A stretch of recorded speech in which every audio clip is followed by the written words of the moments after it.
Et bonjour à tous, bienvenue sur le podcast de Franjo. Je suis avec Ilias et un invité que j'ai envie de dire solide, Edgar Yves. Salut mon gars. Ça va ou quoi? Ça va et toi? J'ai dit Edgar Yves Monou, c'est Edgar Yves Junior, c'est quoi? Edgar Yves Monou Junior, je suis le fils de feu Edgar Yves Monou. Et donc, le Junior, c'est vraiment sur ma pièce d'identité. C'est mon père qui m'a dit, bon, c'était pour être sûr qu'on nous confonde pas. J'ai dit, si vous voulez, il fallait m'appeler Raoul, en fait, mais il a trouvé ça plus, voilà, il voulait, c'est ça le but de Junior, c'est de distinguer. C'est de me différencier. J'ai dit, frère, du coup, appelle-moi Raoul, ça sera beaucoup plus fluide, quoi, tu vois. Bah non, c'était le genre de gars qui aimait l'idée de laisser une trace, donc il m'a transmis ça aussi un peu. Donc depuis ça, avant je m'appelais juste Edgar Yves, parce que bon, c'est que j'étais en conflit avec mon père pendant longtemps, et donc quand mon père est mort, j'ai repris le Junior, parce que bon là du coup j'ai ressenti le besoin de plus assumer et porter mon héritage. Mais mon père il s'appelle Edgar Yves Monou. Il est ce qu'il est, tout le monde connaît l'histoire, c'est un homme politique très connu, c'était.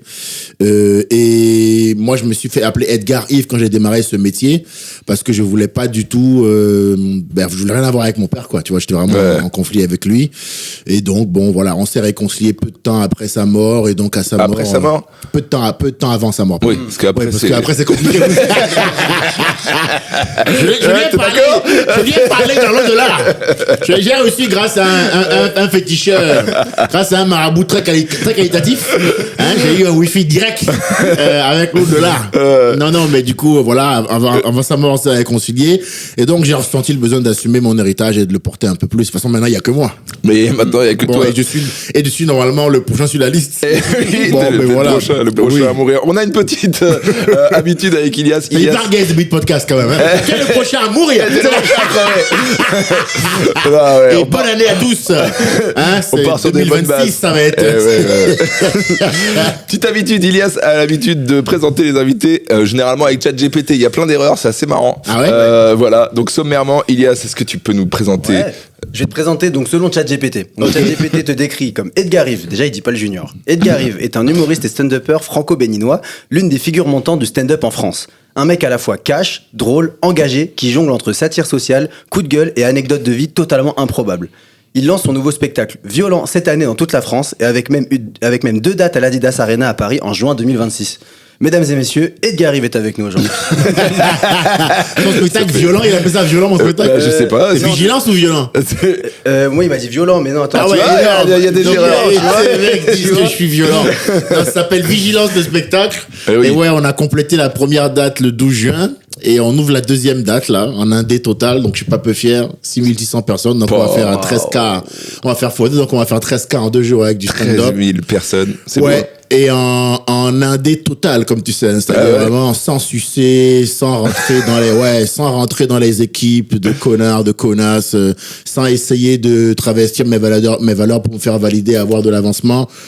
Donc, je pense que la fierté principale, elle vient de là. Et je pense même le respect des gens du milieu, y compris ceux qui m'aiment pas, il vient de là. C'est qu'ils se disent, putain, bon, donc, parce que quand t'adoptes un peu la posture que j'ai, mais qui est une posture, en fait, de franchise, tout simplement, le fait de dire ce que tu penses, de l'incarner, de l'assumer, ce qui, quand même, est un droit qui devrait être reconnu à n'importe quel être humain, Non, mais c'est vrai, Parce que c'est marrant, parce qu'on est dans un milieu de gauche, mais c'est fou comme, ils se revendiquent de gauche, mais ils ont des méthodes de nazis, de fascistes, tu sais, ce truc de, comme tu penses pas comme nous, on va un peu t'ostraciser, c'est un peu, je dirais, comme ça, on te met un peu sur le côté, on parle un peu de toi dans ton dos, donc t'as plein de trucs qui te reviennent aux oreilles, ce qui constitue aussi une forme de harcèlement moral. Donc vraiment, c'est des gens qui pratiquent vraiment, il faut le souligner de plus en plus, les méthodes, dont ils se plaignent.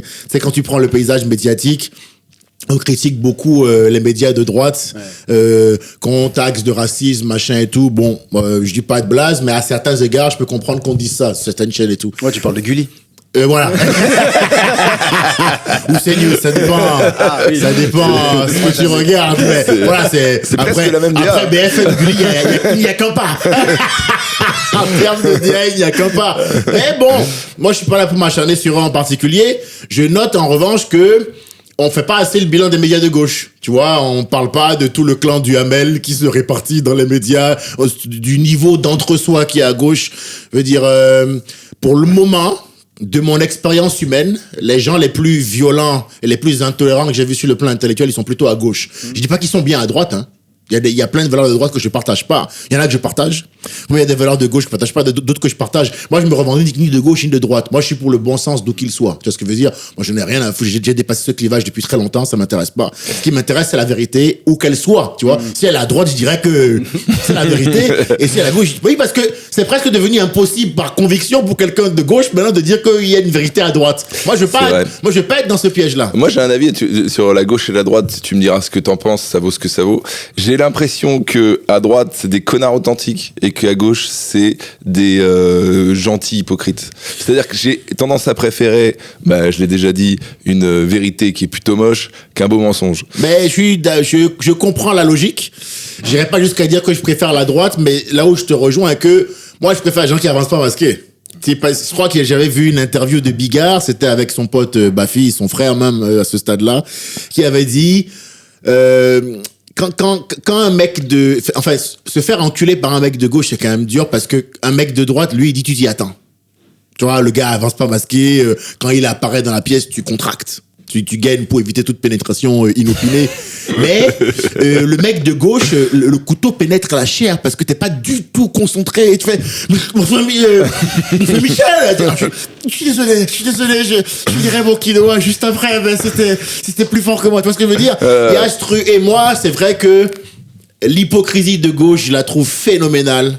Je l'ai vu dans ce milieu. Le niveau d'entre-soi, il est phénoménal. Le niveau on est entre nous, on est incapable de gérer l'altérité, c'est-à-dire la différence chez l'autre. Et dès qu'on voit un avis différent, à dire toutes les valeurs qu'on est censé défendre, la tolérance, l'acceptation, elles ne sont pas du tout là. Bien au contraire, on ostracise, on critique, on parle dans le dos, on met sur le côté. Bon, écoute, quand tu es artiste, évidemment, il faut être bon. Et de ce point de vue-là, je pense que moi, la case, elle est bien cochée, tu vois. Je pense que tout le monde sait qui je suis. Il y a personne de la génération de Franjo, moi, qui m'a vu en Comedy Club, qui te parlera, qui dira un truc sur mon temps. D'ailleurs, on a beaucoup parlé de ma personnalité, mais j'ai jamais entendu quelqu'un dire que je suis nul. Non, j'ai jamais entendu personne dire Edgar Rive est pas bon sur scène. Bon, mais voilà. C'est d'autres problèmes. C'est d'autres insinuations. C'est d'autres insinuations. Voilà, c'est pas d'autres problèmes, c'est d'autres insinuations. Parce que, à la limite, on peut considérer que moi, je suis artiste, je viens faire mon travail et que je suis pas là ni pour être le pote de qui que ce soit, ni pour être jugé par qui que ce soit. Tu comprends? Ouais. Donc, d'autres problèmes, ça, c'est leur considération à eux. Et moi, j'en ai rien à foutre et je leur chie dessus. Je les connais pas. Non, mais c'est vrai. Ouais. Parce qu'en fait, on s'est rencontrés en Comedy Club, quoi. Tu comprends? Donc, ma vie, par quoi je suis passé, faut s'intéresser un peu à moi pour la connaître, mais la plupart, ils la connaissent pas. Et je connais pas la leur et je les juge pas non plus. Je vois que, par contre, les 3/4 sont nuls, ça, je le vois, tu vois. Bah oui, pour le coup, ouais, pour le coup, ça, c'est vrai, tu vois. Mais non, mais c'est vrai, viens, on revient à l'essentiel. Toi, t'es claqué, par contre. Tu vois ce que je veux dire? Moi, non. Toi, par contre, je t'ai vu. Jesus Christ, man, tu vois. C'est plus des silences, c'est, on dirait, des sacrifices au dieu Odin, quoi. Les gens, ils jouent, ils disent un silence tu vois, voilà. Donc, je me focus sur mon taf. Et c'est encore le plus important. Mais c'est vrai que les gens qui pratiquent les méthodes les plus dures à gérer, même mentalement, ouais, j'ai vu beaucoup dans ce milieu-là. Tu te dis, ah ouais, c'est terrible. En fait, tu mets en avant vraiment le côté, il faut d'abord faire rire les gens avant d'aller partager des idées. C'est un peu ça ton truc. En fait, c'est obligatoire. Nous sommes dans un domaine, nous, où il faut être drôle. Donc en fait, on s'en fout. D'ailleurs, c'est pour ça que des fois, il y avait la théorie entre ceux qui avaient du fond et ceux qui faisaient rire avec des blagues, soi-disant un peu faciles. Oui, mais moi, je fais rire, mon frère. Donc, la fonction première, il l'a remplie.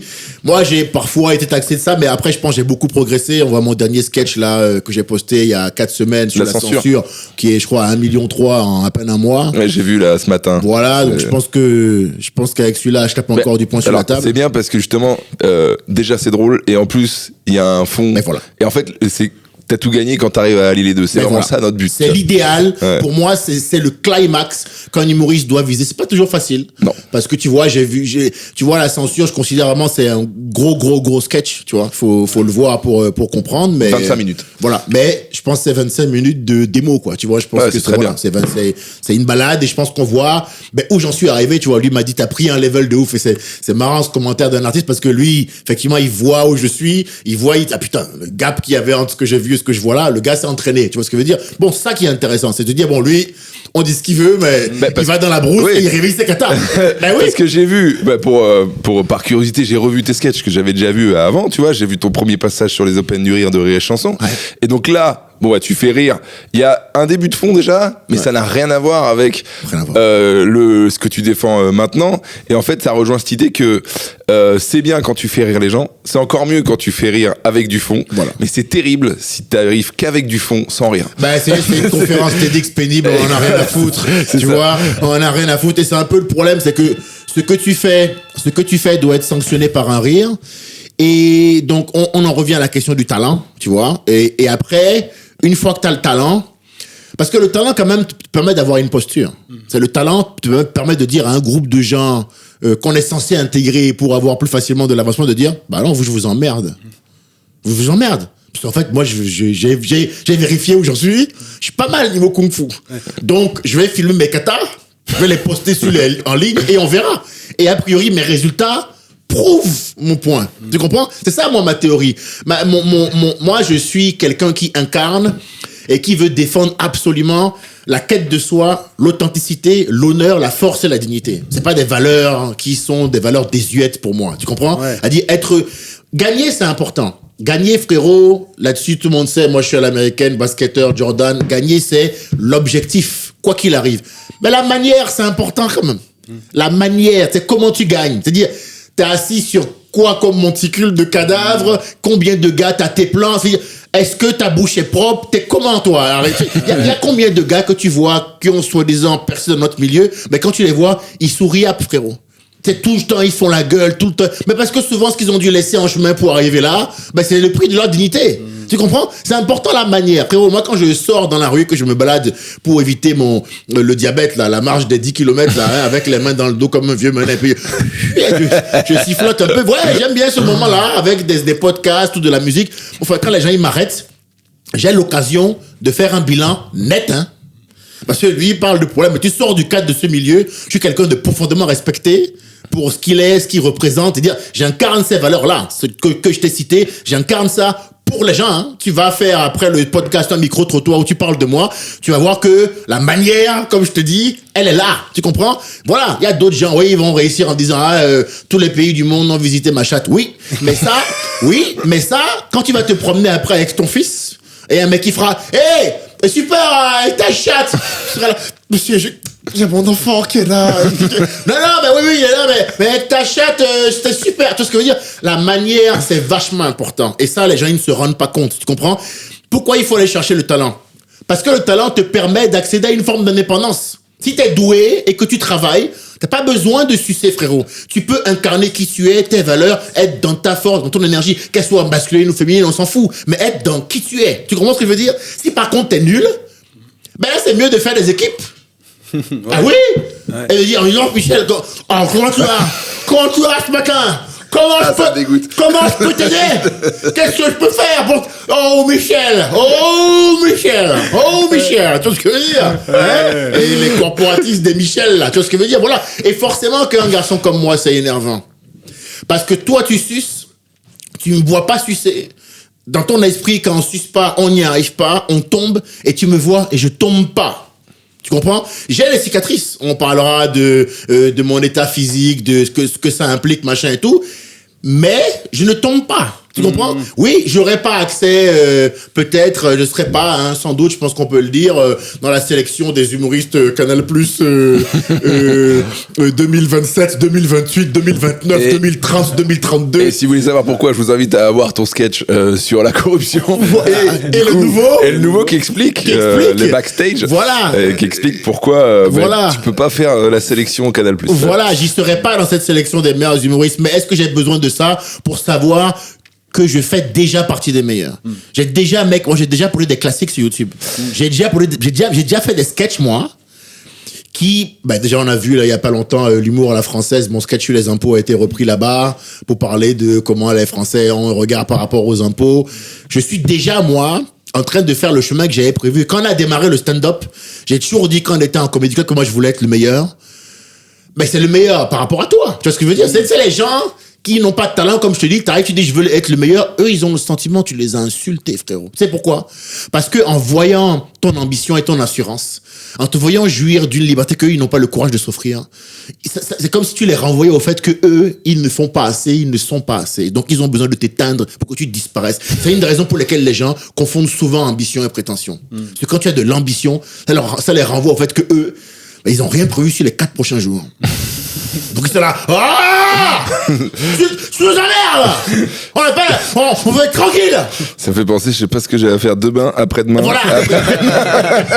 Enculé. J'ai une question, ça me permet de rebondir, pas une question. Sur. Non mais c'est pareil parce que toi tu fais ton chemin. Moi je fais mon chemin. Oui voilà. Et d'ailleurs. Voilà, il fait son chemin. Et d'ailleurs, il y a plus de respect entre les mecs qui font leur chemin. Bizarrement, hein. Ouais. Oui. Bizarrement, frérot, entre les gars qui ont une tournée, une carrière. Et l'ambiance est un peu meilleure. Ça se passe mieux. Parce que je pense que t'as raison sur le fait que ça anime pas chez moi une jalousie, mais plus de l'admiration. Parce que je me dis, putain, il a un chemin que j'ai envie de suivre. Oui. Plutôt que, l'enculé. Non, mais ton compte est plein aussi. Tu comprends? Oui, ton ça compte est... Ouais, bien sûr. On te connaît, Franjo. Ton compte est plein. Oui, ne t'inquiète pas. Ton compte est plein. La situation est correcte. Mon compte est plein. Donc, nous, quand on se voit, On est content. nous, on est capable d'aller là, faire un restaurant étoilé, de dire, bon, on prend le poisson ou la viande ou On est capable de manger à la brigade. J'en profite parce que c'est eux qui nous logent. On est capable de manger à la brigade. Excellent d'ailleurs, la brigade, ce propos. J'ai déjà mangé là-bas. Non, mais c'est ça en fait. C'est-à-dire qu'on a quand même atteint un certain stade dans la quête de soi qui fait que du coup, bon, on est quand même chill. Tu comprends? On est chill. Il faut toujours, et ça c'est les stoïciens qui le disent, quand quelqu'un te contredit, te contrevient en permanence, ils disent toujours, il faut te mettre dans la personne. Il dit, mets-toi dans ses baskets, dans sa life. Écoute, tu constateras, les 3/4 du temps, que ça vaut même pas la peine de répondre. Ça vaut même pas la peine de répondre. Moi, j'ai jamais répondu à aucune attaque, à part quand on a commencé à essayer de mettre dans des sauces qui n'en sont pas, tu vois. Et on y reviendra tout à On y l'heure, reviendra. justement. À part ça, et j'ai considéré que c'était un échec de prendre mon téléphone, mais il fallait quand même que je le fasse à un moment donné, parce qu'il y avait rien, et donc j'ai éteint le truc en une vidéo qui les a tous secoués, mais pareil, j'en ai rien à foutre. Si t'as un truc à dire sur moi, pose-le sur la table. Tu vois? Mais il y a rien à dire sur moi. Parce que c'est la rumeur qui t'arrange. Parce qu'on fait un métier d'image. Donc quand on n'aime pas quelqu'un, un des moyens les plus directs de le toucher, c'est de se prendre à son image. Tu comprends? D'ailleurs, c'est une méthode qui est très répandue maintenant, aujourd'hui, dans un monde émotif comme celui dans lequel on vit. C'est-à-dire que même quand tu regardes les débats politiques maintenant et tout, comparé à avant, on allait peut-être plus échanger sur le fond. Maintenant, on tente le plus vite dans une discussion de se mettre dans une position où on a été offensé par ce que l'autre a dit.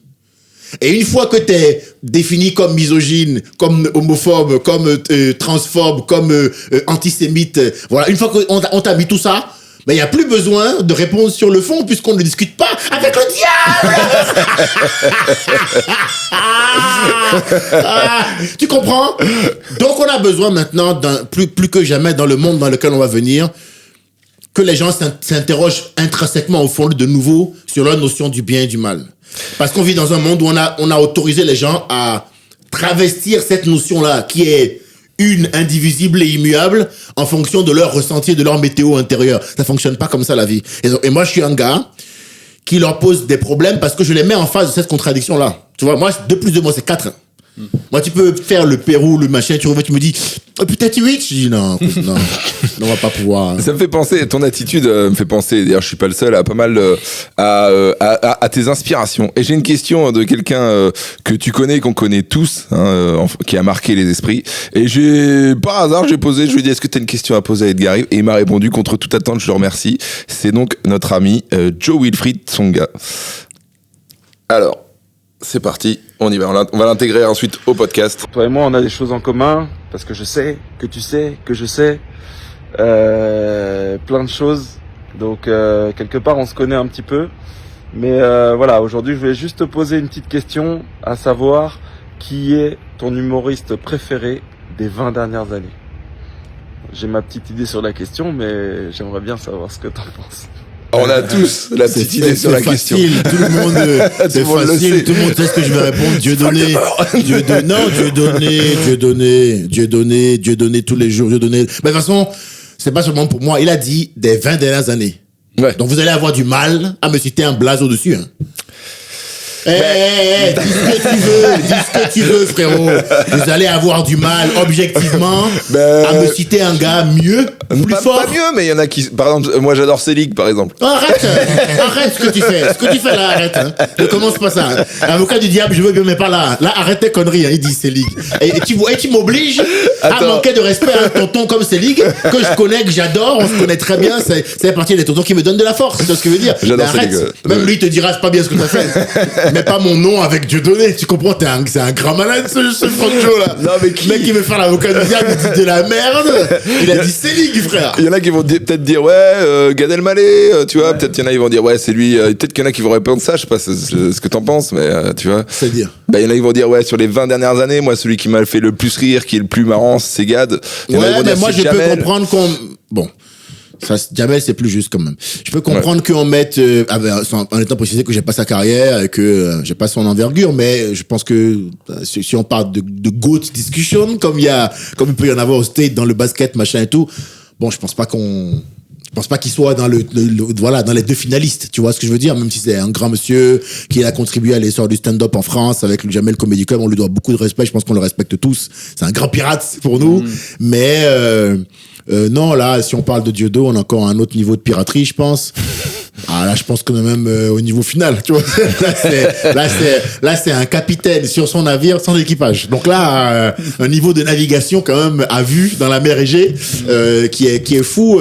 En fait, tout le monde est d'accord pour dire que c'est le GOAT, mais tout le monde est à peu près d'accord pour dire il est quand même parti en couille 2-3 fois. Ouais, mais en fait, moi je pense qu'on a pris trop l'habitude de dire ça un peu facilement, parfois sans éléments aussi. Moi je pense que c'est pas mis assez dans le contexte de ce monsieur-là. Moi je suis Sans pas éléments, il a quand même un bracelet, il a des... Mais il a un bracelet pourquoi, tu sais toi? je pense qu'il a dit des choses qui sont Non, c'est pas pour hors ça la qu'il a loi. un bracelet. Ah, c'est Une pourquoi histoire Tu fraude vois fiscale ou Fraude je sais pas fiscale. quoi, Ah oui, une voilà. histoire de Tu vois, ça n'a rien à Ça n'a voir. rien à voir avec ses propos. Ils ont essayé de le niquer comme Al Capone, c'est-à-dire que comme ils ont pas pu l'avoir autrement, ils ont dit il y a une histoire de retard de paiement de TVA. Oui, mais tu sais, il a fait des excuses, etc. Machin, parce Ouais, qu'il mais a on va développer, il a mais- lui-même reconnu qu'il a été un peu On va loin. développer, mais sur le bracelet, il y a une histoire de retard de TVA ou je sais pas quoi. c'est ça. Dans 100% des cas, tu prends une amende et on n'en parle plus. Tu comprends? Ouais. Lui, c'est marrant, on lui met le maximum, du sursis, un bracelet. Et c'est intéressant de dire ça. Parce que, certainement que, et il le reconnaît lui-même, mais certainement que ce monsieur, il a commis des excès. La question, elle est pas là. Mais je trouve que là où on en est dans le traitement Dieudonné en France, ça te dit bien. C'est quand même très intéressant, ça dresse un tableau moral du monde dans lequel on vit. On est sur un monsieur de 60 ans, on lui envoie les flics pour l'empêcher de jouer sur un parking, frérot. Je veux dire, il est arrivé à un niveau maintenant où il joue dans des granges. Il joue dans des granges, écoute bien, la dernière vidéo, vous regardez taper Dieudo Grange Flic, dans des granges, on lui envoie une trentaine de CRS, frérot, qui viennent, avec la lacrymo, ils viennent l'enfumer comme un renard. Il dit, sors de là! Sors de là! Il dit, sortez là! Sors de là! Sors de là! Lui est là. Il s'échappe par une corde. Sors de là! Les mecs, ils arrivent dans le quartier, on dirait, ils vont capturer Ben Laden. Ils coupent le courant, frérot. C'est-à-dire, les mecs, je pense qu'il y a un paperboard où ils font le plan de comment ils vont l'enlever de la grange. Ils arrivent, ils coupent le courant du quartier, ils disent Eagle 1 et Eagle 2. La baleine est sous le caillou. Je répète, la baleine est sous le caillou. Très bien. Chargé, écureuil à aigle volant. Écureuil à aigle volant. Pour Dieu donné, non, faut respecter ce monsieur quand même. Le niveau de divertissement qu'il propose, Franjo, c'est sûr. il est beyond the charts. Au-dessus, c'est le soleil, frérot. Mais t'imagines ce qu'il leur a fait pour qu'ils viennent dans une grange. Frérot, écoute-moi bien. Il y a la guerre Russie-Ukraine. Il y a Israël-Palestine. Et les gens, ils trouvent au milieu de tout ça le temps d'envoyer 30 CRS. Pour un soixantenaire, donc c'est pas un gars non plus avec un gainage reconnu. Tu vois ce que je veux dire? C'est un gars, il a les genoux qui couinent. Tu comprends? Et ils sont là. Oui, lacrymo, ouais. Pour un monsieur de 60, faut que tu tapes son âge, pour qu'on dise aux gens à quel point c'est ridicule. Quel âge il a, notre ami Dieudonné? Il a quel âge? Vérifier, c'est ridicule. Ce monsieur, et je te le dis parce que je sais que tu es un garçon attaché à la notion de vérité. Bien sûr. Je sais que tu es croyant comme moi. Je sais que tu as une notion du bien et du mal. C'est une des raisons pour lesquelles, malgré tout, je te respecte. Tu vois. J'ai pas aimé quand vous avez fait votre émission, vous m'avez dit que j'étais un coach là. Alors moi j'ai rien dit. C'est sur le podcast. J'ai pas aimé ça. On en parlera. Et moi j'ai dit, moi je ne dis rien sur mon ami Edgar Riff puisque c'est quelqu'un que je respecte énormément. C'est vrai. J'ai pas aimé ça, mais je te respecte. Mise en contexte, j'ai un podcast avec un ami qui s'appelle Urbain et donc Pierre Thévenoud, deux amis, et Pierre Thévenoud a dit que t'étais devenu un life coach, ce qui est pas si péjoratif que ça, puisque même son deuxième spectacle s'appelle Life Coach, voilà. Et donc il dit ouais, Edgar Rive maintenant c'est devenu un life coach. Bon, c'est vrai que c'est pas très cool. Ben voilà, c'est tout. C'est simple. Voilà, c'est quand même incroyable cette capacité à être naturellement mauvais. Non mais c'est de ça que je te parlais. Tu vois, moi je le connais pas ce gars-là. Pas mon pote. Toi je le connais pas. On s'est vu 2-3 fois. Tu vois, pourquoi il fait ça? Il a son travail. Mais fais ton travail.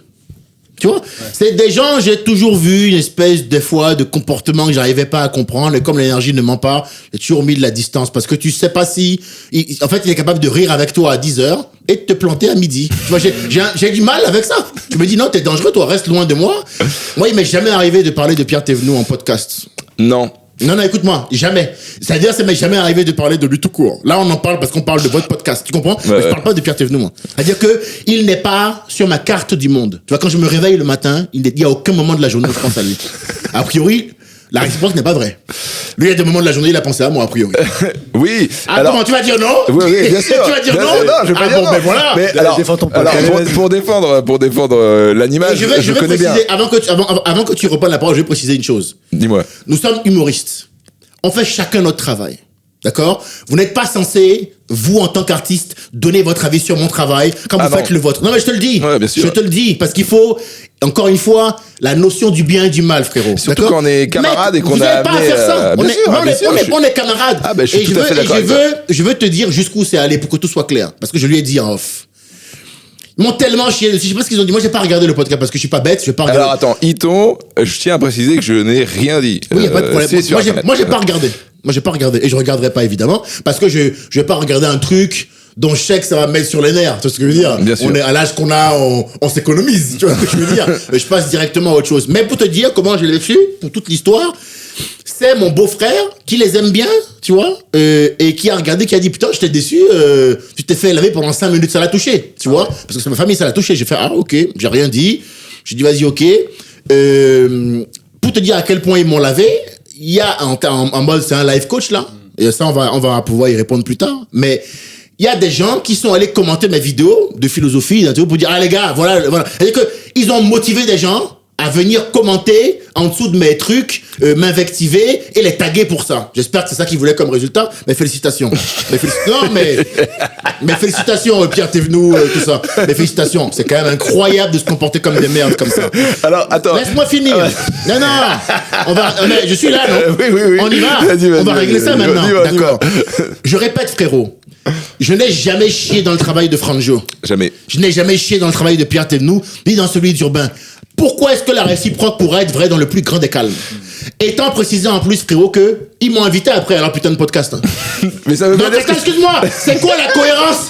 Bande de suceurs. Elle est où la cohérence, frérot? Tu me chies dessus à 15h et tu me dis à 18h. Tu veux dire de mon podcast? C'est honorable, ça? Mais là, pour leur défense. C'est honorable? Pour leur défense. C'est honorable, ça? Non, c'est pas honorable. Il sait bien. Je sais. C'est la vérité. Mon frère, t'es une énorme merde. Mais chiez pas dessus tous, là. Je suis en minorité. Quelle minorité? Il y a un seul noir. Non, il y en a 3. Il y en a 2 cachés, comme d'habitude. Alors, je tiens à rétablir, pas la vérité, mais juste une petite nuance.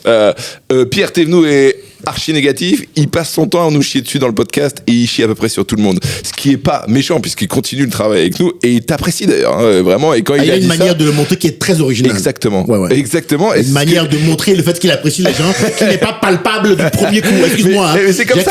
C'est comme ça qu'il apprécie. J'ai quand même une licence de droit. J'ai été à la fac. J'ai étudié en France. J'ai les codes français. C'est pas perceptible de ouf. Et moi, il va me dire ouais, t'as des gencives de cheval, t'es moitié chauve, mais c'est comme ça qu'il aime les gens. C'est la vague dans laquelle tu veux évoluer. Ça te regarde. Oui, bien sûr. Mais moi, c'est pas mon ami, Pierre Thévenoud. C'est pas non plus Voilà. la vibe que j'apprécie, mais C'est juste ton choix, toi. pour rétablir la nuance, c'est vraiment pas. C'est quelqu'un qui t'apprécie, Pierre. C'est Encore vraiment une fois, pas méchant. ça ne se voit pas. Voilà, c'est non, vrai. mais pardon. Et je pense que tous ceux qui vont écouter Et la preuve en est- conviendront du fait que c'est pas visible. C'est vrai que c'est pas une manière la plus saine d'apprécier les gens, mais là où je veux en venir à ce que tu viens de dire, il t'a invité ensuite après au podcast, ça veut bien dire que lui, c'était pas méchant ce qu'il faisait. Ou et qu'il n'a pas t'apprécie. d'honneur, hein, ça dépend. Hein. Ou qu'il a pas d'honneur. Voilà, à vous, c'est à une vous d'en question. juger. Ouais, c'est une question de point de vue. Hein. Parce que si moi je te chie dessus dans un podcast, je t'invite pas, Franjo. Ah, c'est Et je vrai, pense ça. que tu le sais. Hein. Oui, ah bah oui, ça je sais. Si moi je dis, et d'ailleurs, si je t'aime pas, je viens pas à ton podcast. Ah bah non, je sais. Et d'ailleurs, je suis pas venu à podcast parce que moi je suis cohérent. Je Ouais. dis non, je viens pas. Bien sûr. Je t'ai répondu comme on fait dans ce milieu, oui, je vais passer. Mais je pense qu'ils m'attendent encore. Tu vois ce que je veux dire. Mais jamais je serais allé. En vrai, il y a- La vie de ma mère, jamais je serais allé. Jamais. Je sais que tu m'as chié dessus. Pourquoi je viendrais? Non, mais pourquoi je viendrais? Ce que je veux dire, jamais. Je suis pas une pute, mon frère. Et tu sais, et on a eu l'occasion. Et comme je suis pas, vraiment, comme je suis un gars de valeur, ça, il l'a su que quand on s'est croisé fortuitement dans un comédie club. Et comme je le respecte, on a fait un point. Je lui dis, frérot, c'est pas bien ce que vous avez fait. Tu vois? Il le sait. On a eu une discussion. Je dis, frérot, c'est pas bien ce que vous avez fait. Il y a pas de souci. Moi, je m'en fous. Je fais ma carrière parce que je sais qu'il faut toujours répondre sur le terrain. Mais c'est pas bien. Parce que, tu sais, il y a des gens que t'apprécies et d'autres que t'apprécies pas. Franjo, c'est un gars que j'aime bien. Tu vois? Il y en a pas beaucoup dans ce milieu qui peuvent dire que je les aime bien. Tu vois, je chie vraiment sur 99,8% de ce milieu. Que des merdes. Mec comme meuf, hein, je leur chie tous dessus. Et on sait que j'ai raison. Ce sont des merdes. Regarde, je te donne un exemple. La capacité qu'ils ont à se regrouper comme ça et à dire de la merde sur quelqu'un qui est en train de pique-niquer dans le bois de Boulogne. Parce qu'on peut pique-niquer aussi dans le bois de Boulogne. C'est aussi un endroit où on peut pique-niquer. Oui, Voilà. Alors, exactement. pas confondre les saucisses avec, bon, voilà. Mais, ça c'est encore, Il est parti en couille là. Oui. Je sais plus, on parle quoi là. On parle non, mais tu comprends ce que je veux dire? Ouais, je comprends. Ça, j'ai pas du tout aimé. Pour autant, comme j'aime bien Franjo, quand je l'ai vu, je lui ai dit. Et puis bon, voilà, moi, je me sais derrière moi. Moi, je suis dans un milieu où, compte tenu de ma personnalité, mec, on parle de moi tout le temps. Moi, frérot, on parle de moi depuis qu'on a commencé. Il peut te confirmer. Les gens ont toujours eu un avis sur moi. Toujours. C'est-à-dire, j'ai toujours créé des... Ah oui. J'ai toujours déchaîné des passions, frérot. Ça c'est Je clair. ne comprends pas. Même moi, je comprends pas. Hein. Et même dernièrement, enfin tu vois dans les trucs que tu postes, les réels, etc. machin, ça suscite des réactions. Je vois des gens sur TikTok qui commentent, etc. Mais machin. maintenant, il y a des gens, ils font des live reactions Oui, maintenant. oui, j'ai vu ça. Il y a des gens, frérot, je suis arrivé à un stade là, ils prennent des propos ou ils prennent des sketchs. Il y a un live reaction sur mon des sketchs là sur la censure là. Il y a 2-3 gars, 2-3 go. Ils mettent le sketch, ils font ouais.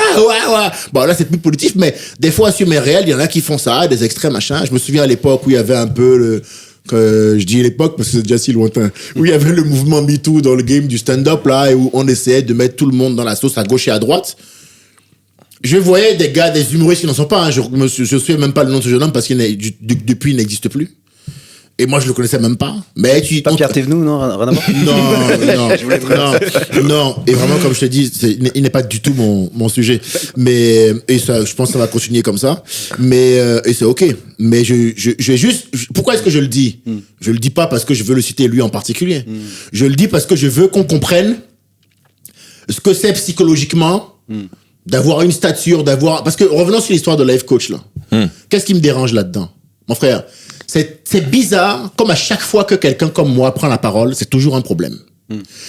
Soit je parle fort et je suis agressif, on y reviendra. Hein? Mais On m'a d'ailleurs, traité d'agresseur verbal dans ce milieu parce que j'ai osé dire fermement à quelqu'un devant la personne, je te chie dessus. Tu vois ce que je veux dire? Mais le problème c'était pas ça, c'est que c'était une fille, non? C'est pas ça le problème. Ça. Et donc? Et c'est ça qui a fait aussi, qui a contribué à ce que ça fasse du bruit. Oui, mais c'est quoi l'histoire? Je suis en comédie club, je m'embrouille avec une Mais meuf c'est qui m'emmerde, je l'envoie se faire foutre. Oui, c'est que des gens ont pensé que c'était parce que c'était une fille que tu lui avais dit ça. Je crois que c'est ça qui a contribué au bad buzz, entre guillemets, quoi. Mais quel bad buzz? Mais pas un bad buzz, mais J'ai qui a eu des complet, retours. Inès Arena, tu parles de quel Non, bad pas de buzz? bad buzz. Non, c'est Je bien me suis mal constitué. exprimé. Non, c'est bien constitué le bad buzz dont tu parles, parce que j'ai fait 13 000 personnes en 2 jours. Oui, non, c'est donc pas un j'aimerais bad savoir buzz. de quel C'est- bad buzz. Non, Non, explique-nous. De mini sauce, comme t'as dit très justement tout à l'heure, qui est que du coup, il Mais y ils a sont eu. selon leurs critères. Moi, tu me connais, non? Moi, je Ouais, peux ouais. tous les aligner là et leur dire. Alors, au cas où c'est pas clair, s'il y avait un doute, je tiens à profiter de ce micro pour vous redire. Je vous chie dessus. Mais vous savez, non? Ou bien il y a un doute. You don't know me. Tu sais qui je suis, non? Je suis Oui. cohérent comme monsieur. Ouais, je sais. Et peu importe que ma cohérence me coûte. Tu comprends? Je suis droit. Donc moi, il n'y a pas de... Voilà. Par contre, c'est intéressant. Et ça nourrit notre débat. Comme à chaque fois que je prends la parole, je parle fort, je suis agressif. Mon frère, je n'ai commis aucun acte puni par la loi. Tu entends? J'ai pas levé la main sur une meuf, j'ai les vieux. D'ailleurs, t'as entendu ça, toi? Non, t'as pas entendu ça. Non. Et bon, voilà. Donc, mouvement MeToo, c'est pour punir les gars qui ont commis des exactions. C'est pas parce que t'aimes pas bien, gars, que, ouais, mais, est-ce que là, on serait pas dans des comportements problématiques, c'est des gens qui ne servent pas à cette cause-là, qui silencient les vraies victimes, qui ont vécu des vraies choses et qui instrumentalisent un discours pour se faire de la promo. Combien est-ce qu'on en a vu, faire des dénonciations et après mettre leur affiche de spectacle? Alors, petit Elles ont réussi à se créer, comme ils sont dans l'entre-soi. Ils sont dans un discours qui cultive du soir au matin, où ils arrivent à se convaincre des fois, y compris de leurs conneries. C'est quoi cette histoire? Si, moi, le jour où j'ai pris mon téléphone pour dénoncer qu'on parlait de moi dans des sauces qui n'avaient rien à voir et que c'était pas normal, j'ai rien posté pendant 2 ou 3 jours. Faudrait vérifier sur mon Instagram. Et il n'y a pas eu de promotion à la fin de ma vidéo. J'ai pris le truc pour parler d'un problème et comme j'ai un minimum de notion de classe et de dignité, j'ai dit non, Edgar, on mélange pas les sujets. Là, on parle de ça et après on passe à autre chose. Mais après ça, tu l'as ou tu l'as pas. Tu comprends? Chacun fait ce qu'il veut, y compris être une merde, tu peux aussi. Donc il y a pas de problème. Fais ce que tu veux. Moi, je m'en fous encore une fois. Ça m'intéresse pas. Ce qui m'intéresse par contre, c'est pourquoi dès qu'un mec comme moi prend la parole, c'est un problème. Soit je parle fort et je suis un noir agressif. Non mais, factuellement, tu vois, c'est factuel ça. C'est quand même faut s'interroger. Tu comprends? C'est fou. Si ça avait été un blanc, dis donc il a piqué une colère, Michel. Quand c'est moi, il a failli me manger. J'ai vu, il avait de la moutarde dans sa main gauche et il s'est léché la lèvre de voix. J'ai vu, il voulait me cuisiner. Tu vois ce que je veux dire? Vapeur. Comme un tayoki ou je sais pas quoi, ils disent les Asiatiques là. Bon, bref. Première chose. La deuxième. Je suis quelqu'un, là maintenant, écoute, c'est une histoire de life coach. Ça, c'est mauvais. Je vais t'expliquer pourquoi c'est mauvais. Comme moi, je suis quelqu'un d'intelligent, je prends les choses telles qu'elles sont. Je n'écoute pas son histoire de il t'aime bien, il t'aime pas. Non. Ça, c'est de la fils de puterie. Je vais t'expliquer pourquoi. Oui. Non, mais, je vais t'expliquer pourquoi c'est mauvais. Je vais t'expliquer pourquoi c'est mauvais. Je vais t'expliquer pourquoi et rationnellement. Mon ami, je n'ai jamais fait de conférence TEDx pour dire Renoir, lève-toi. Tu peux le faire. Mais jamais arrivé. Tu as déjà vu ça? Non, pas encore. Je n'ai jamais vendu de livres. Tu as déjà vu ça? Non, jamais. C'est comme ici, comme là. Donc là, c'est du life coach que je fais là?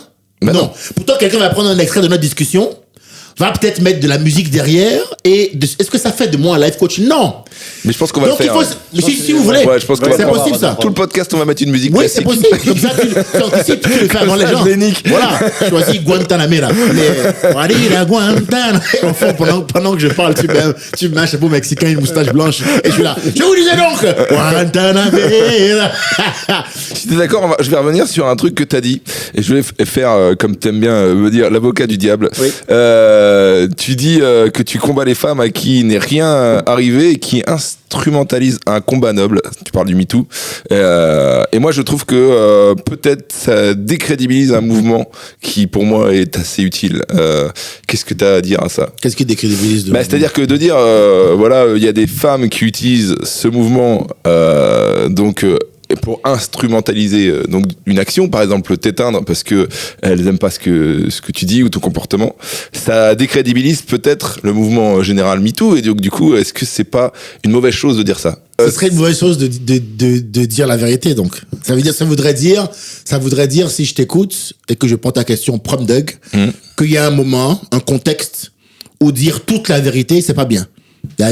Parce que est-ce que ce que tu voudrais dire qu'il y a des meufs qui ne savent pas ce combat-là? Est-ce qu'on peut me regarder droit dans les yeux ici et me dire que toutes les femmes servent ce combat parfaitement, qu'il n'y a pas de meufs qui le desservent? Si c'est ça votre point de vue, je le partage pas. Et donc, s'il y a des femmes qui le desservent, on devrait être capable de le dire. Parce que il n'y a pas d'époque de l'humanité où il faut dire qu'une partie de la vérité. Le courage requiert qu'on puisse observer le paysage dans son ensemble et dresser un tableau correct tel qu'il est. Il est plutôt utile de dire que, justement, il faut plaider la cause des femmes, se battre pour défendre les femmes, qu'il y en a qui meurent tous les 3 jours sous les coups de leur mari, qu'il y a des femmes qui sont victimes d'exactions catastrophiques, et qu'au milieu de tout ça, il y a une bourgeoise de gauche qui t'a emmerdé un soir, qui t'a dit va te faire foutre, qui dit j'ai senti qu'il voulait me manger. On peut peut-être lui dire à elle qu'il faut peut-être qu'elle se mette sur le côté. D'accord? Je pense que c'est un combat qui a été créé pour que ceux qui commettent des exactions soient punis. On voit ce qui se passe là avec Brigitte Macron qui traite de sale conne, tu vois, ça on pourra en parler, mais ça c'est aussi une dinguerie, tu vois ce que je veux dire? Voilà des vrais sujets, tu comprends? La petite bourgeoise bohème avec qui t'es pas d'accord en débat, qui dit que des problématiques parce que tu partages pas son avis, on en a rien à foutre. Ça, il faut arriver à le dire. Le problème, c'est qu'on vit dans un moment, on vit dans un milieu où il y a tellement de merde que ils finissent par faire équipe à un moment donné. Et pour des raisons qui leur incombent d'ailleurs, hein, tu vois. Mais quand tu vas vérifier souvent, ils n'ont pas de talent. Je répète, souvent, et quand je dis souvent, c'est 120% des cas. C'est des gens nuls. Il m'a pas contredit, hein, tu vois. Il a beau vouloir faire l'avocat, il m'a pas contredit. Parce qu'il sait que ça, il aura du mal. Ça là, il sait qu'il aura du mal. Je lui ai dit, il dit un blast maintenant, allez voir le sketch. Non, il y en a Vous quand même. Vous allez dire, putain, vous m'avez envoyé en enfer. Vous m'avez envoyé. C'est pas parce que je dis rien que. Allez, ferme-la. Alors, non, je me mets pas dans, je pense qu'il y a quand même des Je te mets dans gens. aucune équipe, j'assume mes propos. Pas besoin de ton aide. T'inquiète pas. Je sais, Tout va mais bien. Évidemment, il y a des filles qui sont très féministes, qui sont très fortes sur scène. On en connaît, voilà. Je vais citer personne parce que j'ai pas envie de. Non, je te parle. Voilà. Non. Tu vois comment tu veux m'emmener. Tu veux me faire dire que j'ai dit qu'il y a des féministes qui sont pas drôles. J'ai pas dit ça. Ah non, je sais. J'ai pas dit que féministe rime avec pas drôle. C'est pas ce que je dis. Non, bien sûr, mais c'est ce qu'on pourrait comprendre. Mais c'est pas ce que je dis dans ce cas. Eh ben voilà. C'est facile ça. C'est bien facile d'y de répondre. préciser. Mais c'est pas ce que je dis du tout. Ouais. Non, mais t'as compris ça toi? Non, mais je préfère. Non, je te mettre pose les la choses question. au clair. Est-ce que t'as compris non, ça? Mais je sais que dans ça, on peut comprendre. Mais ça, c'est bien ce qu'on dénonce. Il y en a qui vont prendre ce qu'ils veulent prendre dans ce que je dis et ils feront leur sauce. Mais ça, c'est le jeu de l'internet, je m'en bats les couilles. Je suis pas responsable de ça. Je veux dire, moi, je suis garant de mon intention. Si on veut comprendre ce que je dis, on regarde le podcast en entier et on prend tout le propos. Si on prend qu'une partie pour faire de la polémique, on cherche pas la vérité. On cherche à générer du flux. Tu comprends la nuance? Ça ne me regarde pas, ça. Ouais. On est habitués maintenant aux sauces, nous, les artistes. Ah bah, bon, voilà. Oui. Donc, toi aussi, d'ailleurs, t'es habitué aux sauces. Ça m'est arrivé. Bon, voilà. Donc, on sait comment ça fonctionne. Tu fais ce que tu veux, je m'en fous. Moi, ce qui m'intéresse, c'est d'être droit et d'être intègre et d'être carré dans ce que je dis et peut-être de donner à réfléchir aux gens. C'est la raison pour laquelle je viens en podcast, moi. C'est pour discuter, donner à réfléchir. Et alors, qu'est-ce que tu penses? Je réponds. Pardon, je finis juste. Il n'y a pas de moment de l'humanité où on est censé dire qu'une partie de la vérité. Et dire toute la vérité demande du courage, a fortiori dans un moment d'émotion intense. On vit dans une société qui est de plus en plus émotive.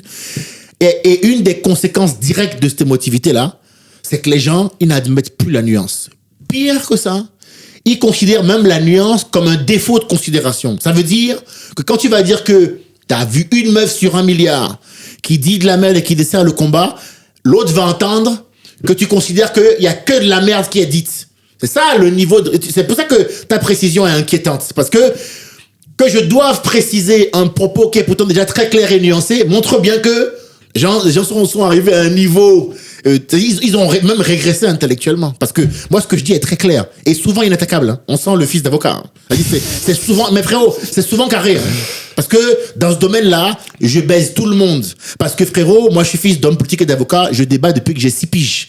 Donc tu vas avoir du mal à me corneriser, frérot. Ah bah je sais. Il va falloir démarrer le footing hier. Hein. Mais j'essaie pas de te corneriser. Hein, non, mais je réponds juste. Ouais. C'est important de répondre aux gens. Bien sûr. Moi, mon but, c'est juste de préciser pour éviter qu'on comprenne des choses que t'as pas envie que les gens comprennent. Et tu as raison. Voilà, et tu as raison, mais t'inquiète pas que ces gens-là, malgré ta précision, ils comprendront quand même ce qu'ils veulent comprendre. Exactement. Non, mais c'est ça que je veux qu'ils comprennent. Donc viens, on se fatigue pas. Ils vont prendre un TikTok, ils vont mettre de la musique. Voilà. Donc viens, on se fatigue pas et on passe à autre chose. Tu comprends? Si un jour je suis dans une émission et qu'on met un extrait auquel on me demande de répondre, j'y répondrai. Y a pas de problème. Mais encore une fois, comme là, je suis un gars cohérent. Et laisse-moi finir sur la question de la nuance. Quand tu veux nuancer, c'est comme, par exemple, je te file un truc très simple. J'ai eu un débat pendant un temps avec ma mère et je suis entouré par beaucoup de femmes de gauche. Ma mère est une féministe de gauche. Enfin, je sais pas si en écoutant France Inter, on l'aime maintenant, mais c'est encore un autre débat. Mais en tout cas, voilà, c'est un peu son bord politique, France Inter, tout ça, machin. Bon. Elle me disait, il y a un petit moment dans l'énergie du mouvement, mes féministes, de toute façon, les filles ont tellement souffert que s'il y a un homme qui est victime, le temps que tout se stabilise, eh ben c'est pas grave. Des fois, il faut des victimes pour arriver au résultat. Ok, c'est un point de vue, mais que je ne partage pas. C'est ça la racine de mon propos où je dis qu'il y en a qui savent le combat. On va y venir. Je partage pas ce point de vue. Je considère qu'une vie vaut une vie. D'accord? Et je considère que on peut se battre sur tous les fronts en même temps. Parce qu'il y a des arguments de dire, oui, mais ok, peut-être qu'il y en a qui disent de la merde, mais ils sont tellement minoritaires qu'il faut parler que de celles qui souffrent. Non. T'as pas à me dire comment je parle et comment je mène un combat. Je le mène selon mes convictions et mes croyances. Et selon mes convictions et mes croyances, on peut protéger tout le monde en même temps. Pourquoi est-ce que la justice pour toi passerait par l'injustice pour quelqu'un d'autre? Pourquoi ce serait obligatoire? Si tu veux absolument que ça se passe comme ça, c'est que ta quête n'est pas une quête de vérité, mais une quête de vengeance. Tu comprends? Si ce que tu veux, c'est le bien pour tout le monde, ben viens, on protège tout le monde en même temps. Pourquoi me dire que si un gars meurt, c'est pas grave? C'est une phrase où tu sens le bien, ça? Hein? C'est vraiment, on dirait Palpatine qui parle. Alors, j'ai un truc à je veux juste aller au bout de ça, et monsieur, je te redonne la parole. Donc moi, je suis contre ça. Excuse-moi, hein. Je suis contre ça. Parce que je t'explique. Les raisonnements émotifs, là, c'est rarement les raisonnements qui créent les solutions les plus pérennes. Mon frère, c'est selon cette même logique-là. C'est parce que la personne qui te dit, s'il y a des gars qui crèvent le temps que ça égalise là, bon, ça peut être une meuf, souvent, qui va vivre un truc, que ça va renvoyer à un truc qu'elle a vécu, ou qu'une amie elle a vécu. Donc, on comprend le pourquoi. Mais comprendre le pourquoi ne veut pas dire que le propos, il est bon. Tu comprends? Et les mecs qui soutiennent ça, je les comprends même pas. Eux, je sais pas s'ils ont envie de ken ou à quel point ils se sont oubliés. Mais un gars qui arrive et qui soutient ça, lui, je lui dis, toi, t'es... Mais de toute façon, il y a un montage, là, qu'il faut que vous regardiez. Je sais pas si tu pourras le mettre dans le podcast, mais il y a un montage de Nekfeu à l'époque, qui va chez Quotidien. Et à qui, et d'ailleurs, il y a, je crois, c'est Catherine Deneuve, à côté de lui, qui dit qu'elle trouve que là, avec le mouvement muton, on est dans une ambiance de délation et que ça la dérange. Et moi, je partage son point de vue. C'est bien que ce soit une femme qui le dise. Parce que la justice est dans les tribunaux. Et l'autre qui prend la parole, il veut faire le gars. Alors qu'il est dans la sauce maintenant. Non, mais gâcher ma chute! Gâcher ma chute! Un professionnel comme toi! Pardon. Tu gâches la chute! On fait. Et l'autre, il prend la parole. Et l'autre, il prend la parole. Je t'emmerde. Et l'autre, ah, salopard! Et l'autre, il prend la parole. Il dit non, de toute façon, il n'y a pas de fumée sans feu. Donc, c'est ça la justice selon Nekfeu, il faut préciser. Et non, mais attends, c'est important ce que je te dis pour la chute. Pour lui, la justice, il n'y a pas de fumée sans feu. C'est-à-dire qu'il y a des gens qui sont formés à la fac pour rendre lui, il arrive fumée sans feu comme théorie de justice. Ok, d'accord, très bien. Il n'y a pas de fumée sans feu, c'est souvent qu'il y a toujours un truc. Ok, d'accord. Qu'est-ce qui lui est arrivé à Nekfeu maintenant? Il n'y a pas de fumée sans feu, mon coco. Tu vois, je pense que là, il serait plus d'accord avec le fait de... Faut quand même vérifier. Ah, tu veux qu'on vérifie maintenant? Tu vois comment la vie, elle est? Donc, il faut toujours penser au fait que ça peut être vous, ça peut être votre frère, comme penser au fait qu'une victime, ça peut être ta sœur, ça peut être ta mère. Donc, forcément que c'est important. Mais il n'y a pas besoin, pour mener un combat correctement, d'être totalement inique et déraisonné et déraisonnable. Pourquoi est-ce que refuser qu'on m'embarque dans la folie, ce serait lutter contre le commun? C'est faux, mon frère. Je combats de la même façon. Ce que a fait Brigitte Macron, là, hier soir avec Ariel, je trouve ça scandaleux. Tu vois, je le dis. Je t'ai dit que des femmes meurent tous les 3 jours sous les coups de leur mari. Je t'ai dit que il y a des exactions. Moi, j'ai vu le nombre de porcs qu'il y a dans ce milieu. D'ailleurs, on parle pas des vrais porcs dans ce milieu, au passage. C'est marrant, hein. Je vois le nombre de porcs qu'il y a dans ce milieu, dans notre milieu et tout. Voilà, à qui on dit rien.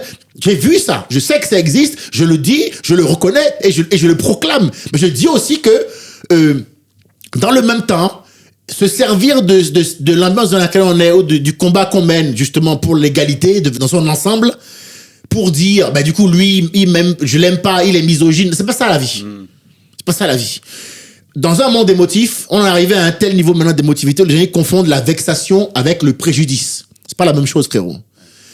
Si je dis un truc que t'aimes pas, non seulement c'est possible, mais c'est mon droit en tant qu'être humain. J'ai même le droit à être con. Non, mais j'ai même le droit à être con.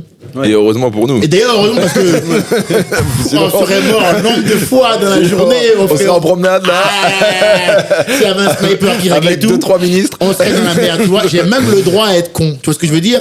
Un préjudice, frérot, c'est si je fais quelque chose à ton encontre qui atteint ton intégrité morale ou physique et ça c'est puni par la loi. Mais les gens maintenant ils confondent les deux. C'est ce qui va faire dire à une meuf que t'as mis à l'amende un soir, ce qu'il a fait était horrible. Mais meuf, bois de l'eau. Bois de l'eau et enchaîne en fait. Mais pourquoi t'as une incapacité à enchaîner? Parce que t'as un ego démesuré et parce que t'as pas de résultat en vrai. Tu comprends? L'histoire elle est très simple. Il y a pas besoin pour être juste de mener un combat dans le désordre. On peut le mener de manière organisée. D'accord? En gros, ce que tu penses, c'est ça que je voulais dire. Tu penses que les filles qui vont dans enfin les femmes ou les mouvements féministes qui vont un peu dans l'excès, quitte à contrer du coup un autre excès qui est un peu sociétal, qui est un peu en défaveur des femmes de manière générale, et ça c'est un peu indéniable. Ouais. Tu penses que c'est pas bon? Oui. Je ne nie pas les inégalités qu'il y a vis-à-vis des femmes. Je ne nie pas les progrès que le monde va vis-à-vis des femmes. Je dis que il y en a certaines qui desservent le combat. On peut peut-être considérer que les méthodes, des fois, moi, c'est pas mon cas, je m'en fous des femmes, mais on peut considérer que les femmes, c'est excessif. Il y en a dans le monde qui considéreront que même s'ils partagent leurs valeurs et leurs messages, leurs méthodes sont un peu excessives. Est-ce que ceux qui disent ça, du coup, ne reconnaissent pas le combat des femmes? Ça n'a rien à voir. Ouais, tu comprends? En fait, c'est fou d'avoir régressé intellectuellement au point de devenir aussi caricatural. C'est-à-dire, on est en mode, tu es soit avec moi, soit contre moi. Là, on est dans Star Wars, les Sith, quoi. C'est Anakin qui dit ça à Obi-Wan. Tu es avec moi ou contre moi. Et il lui répond, seuls les Sith sont aussi absolus. Félicitations, ils en sont au même point maintenant dans la vraie vie, alors que c'était un film au départ. Tu vois, mais félicitations, en fait, tu vois. C'est stupide. Et attention à la racine émotive qui justifie certains raisonnements. Enfin, l'émotivité, là, ça peut amener très loin. Quelqu'un qui me dit, c'est pas grave si des hommes meurent tant qu'on égalise, c'est forcément des bases émotives. Il y a rien d'objectif et de rationnel là-dedans. Tu comprends? Ce n'est pas bien. Tu comprends ce que je te dis? Ouais, bien sûr. C'est pas ça qui est bien. Tu comprends? Moi, j'ai fait du droit parce que dans la vie, c'est ce qui est bien important pour moi. Tu comprends? Ce n'est pas bien. Cherche pas à me jouer les pères, la morale, les héros. Juste, c'est pas bien. De la même manière, quand il y a eu l'attentat, là, le 7 sur la bande de Gaza en Israël, là, et qu'ils ont commencé à dire, ouais, tant qu'on rend pas nos otages, on tue les Palestiniens, tu dis, bon, écoute, si on fait ne serait-ce qu'un peu de calcul mental, ils vous ont pris combien d'otages? 100, 150, 50? Bon, d'accord. Il en est rendu à 60 000 morts. Est-ce que t'as pas le sentiment qu'on peut faire un break maintenant? Non! Et vous, antisémite, voilà, Franjo. C'est comme ça que ça finit. Tu comprends? Ça y est, antisémite. Comment ils en sont arrivés à traiter les filles d'antisémitisme? Alors qu'ils n'ont pas commis d'actes officiellement répréhensibles. Parce que c'est comme ça qu'on fonctionne dans le monde d'aujourd'hui. Quand tu veux prendre une posture nuancée, tu dois accepter que, en conséquence, on te diabolise. Mais on va toujours t'opposer d'autres arguments et je trouve que le sujet, moi, Israël-Palestine, pour moi, en tout cas, c'est pas un truc que j'arrive à montrer en exemple parce que pour le coup, il y a tellement de choses que je maîtrise pas autour, l'historique, etc., que j'ai du mal à faire justement comparer la cause Israël-Palestine avec la cause féministe. Je te dis que les raisonnements émotifs ne donnent pas des bonnes conclusions. Quand quelqu'un te dit, par exemple, on a tué 60 000 personnes, mais tant qu'on n'a pas l'otage, on continue. Est-ce que c'est une base émotive ou rationnelle? Ça, c'est une bonne question à laquelle moi, je pense. Non, mais selon toi, t'as un avis.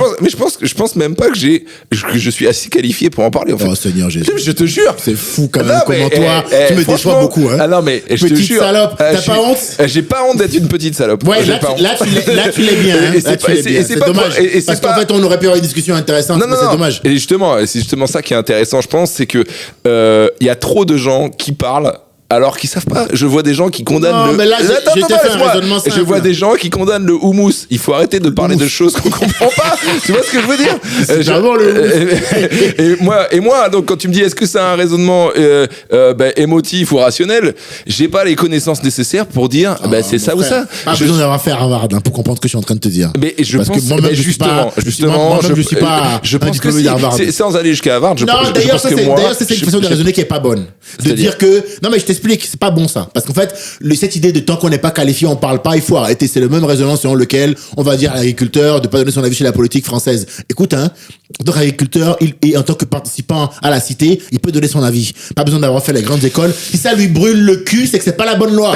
Oui, bien sûr. C'est aussi une bonne manière de vérifier si la loi est bien ou pas. Mais quand la loi s'applique sur toi et que tu en souffres, tu peux considérer qu'elle est mauvaise sans avoir été dans les plus grandes écoles de France. Bien sûr. Non mais voilà, faut pas culpabiliser les gens et les mêmes, comment on dit, tu sais, quand on les complexer en mode t'as pas assez, tu parles pas. Non, tu peux parler parce qu'en fait, fais appel à ta notion du bien, du mal. Tout le monde a ça en lui, on a été à l'école, on a les mêmes valeurs. Il y a des gens qui croient en Dieu, d'autres pas, mais on a au moins les mêmes valeurs. Et en faisant, oublie même le fait d'être qualifié, fais un peu de mathématiques. Non, mais je suis d'accord avec toi. 150, 60 000, t'as besoin de plus de mathématiques. Non, mais je suis d'accord avec toi. Ouais. Mais le problème, c'est que discerner le bien et le mal, ça, quand on n'a pas les connaissances nécessaires, c'est compliqué. Non, arrête, t'en es capable. Mais non! Okay, parce que moi, je me trouve pas capable. Bon, mais t'as raison, alors. Et je pense que tu dis que c'est pas bien dans le débat. Moi, je pense que si, parce que justement, il y a trop de gens qui, selon moi, parlent et connaissent pas. Je vois des coachs sportifs. Bon, ok, moi, je dis en tout cas que mon avis, il est celui-là.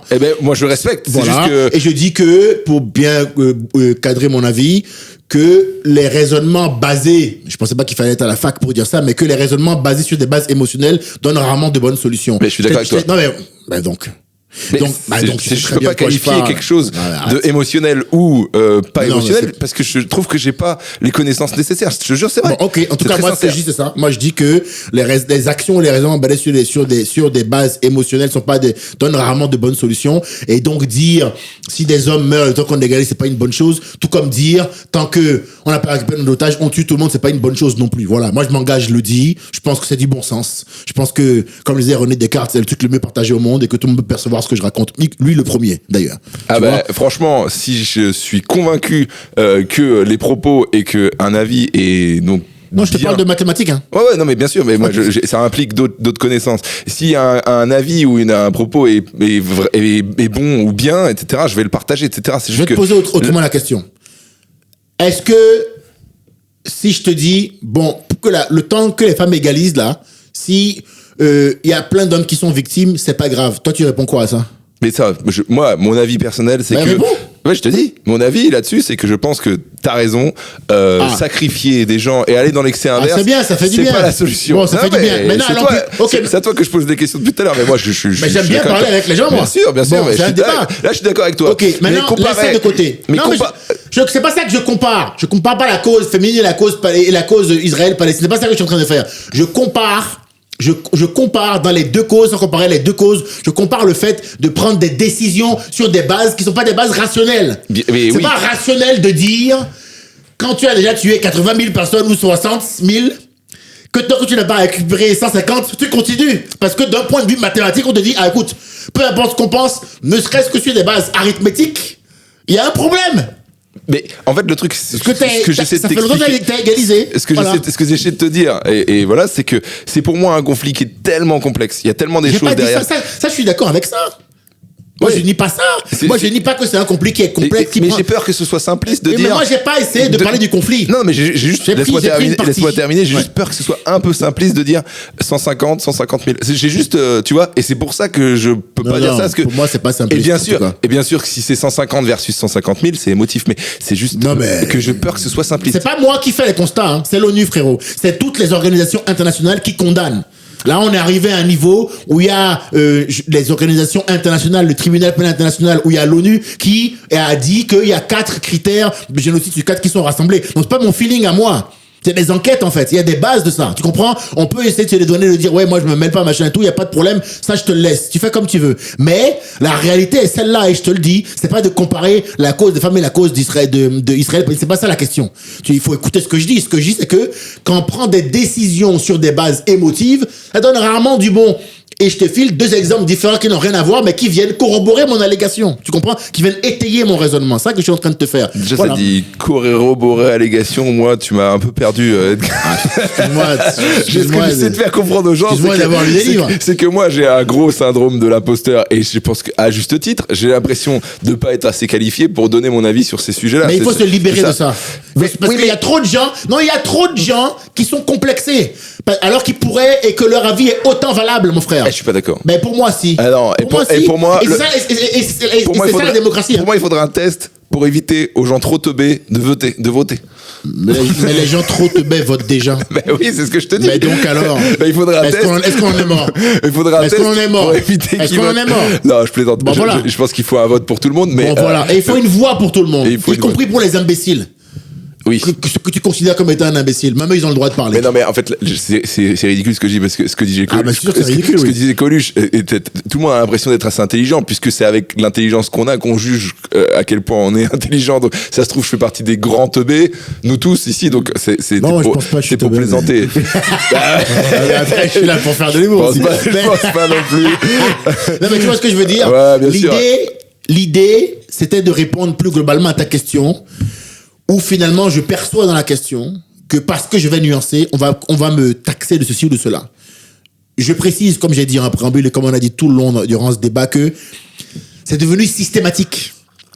C'est-à-dire, on ne répond plus aux gens. Sur les arguments et sur le fond, on répond, on attaque la personne. Donc moi, je rentrerai pas dans ce jeu-là. Pense que tu veux de moi, j'en ai rien à foutre. Je me suis mis dans un monde où moi, ça m'atteint pas. Maintenant, mon raisonnement, il est clair et je vous l'expliquer. Je pense que la vérité, elle est bonne à dire dans son ensemble. Ah non, mais c'est très clair. Et donc, je pense que il n'y a pas de raison, on n'est pas obligé pour rendre justice à un groupe de personnes ou à une communauté de discriminer une autre. Il n'y a pas de raison que la justice pour toi passe par l'injustice ou la discrimination pour d'autres. C'est bien résumé. C'est clair. J'ai un truc et j'ai fini en disant que les raisonnements basés sur l'émotion donnent rarement du bon. Et donc, je t'ai pris des exemples de catastrophes qu'on vit en ce moment, comme Israël-Palestine, qui est une catastrophe. Bien sûr. Ah ouais, je suis d'accord avec toi. Et c'est pas des bases rationnelles, mais bien des bases émotives qui ont mené à une telle catastrophe. Et d'ailleurs, je pense même que si on n'intervient pas, c'est-à-dire que s'il n'y a pas une entité externe, je veux dire, pour les aider à parler, mon frère, ils vont se monter en l'air jusqu'au bout. Parce qu'avec ce qui vient de se passer là, ils ont remis une pièce dans le jukebox, et donc il y a forcément un Palestinien dans quelques temps qui a inventé une moto qui vole là. Mon frère, ça ne finira jamais. Parce que là, eux, ils sont impliqués émotionnellement au dernier niveau. Mon frère, si on fume ton daron devant toi, il peut t'assurer que émotionnellement tu vas t'impliquer. Hein. Ah bah ça c'est sûr. Bon voilà. Donc je te dis que eux, ils sont factuellement, qu'on veuille ou pas, il y en a qui sont factuellement actuellement là-bas là, ils sont factuellement impliqués émotionnellement au dernier degré, Fanjo. Ça veut dire qu'ils vont tenir dans une pièce. Oh oui, c'est bon, j'arrête. Et dès qu'ils sortent de la pièce, parce que lui, on a fumé sa daronne devant lui. Tu comprends?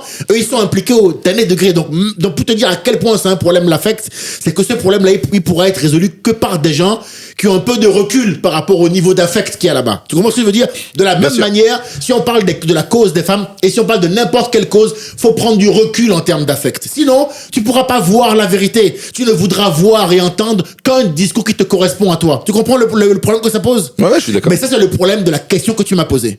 Tu comprends? Qui est de me dire que parce que je dis qu'il y a des femmes qui desservent le combat, je desserre la cause. Cette question en elle-même est un putain de problème. La question en elle-même encourage cette posture que je dénonce à partir du moment où on veut nuancer, on est considéré comme si on décrédibilisait la cause. La question en elle-même est un problème et je viens de t'expliquer pourquoi. Bah ouais, non mais moi c'est juste... c'est ma réponse. C'est une question, et parce que c'est des choses que j'ai entendues. Mais t'as raison, donc je trouve que c'est important d'en parler. Je te le reproche pas, hein, parce que là je suis passionné et tout, on pourrait croire que je t'engueule, mais non, tu me connais. Moi je t'avoue que là j'ai eu un peu peur.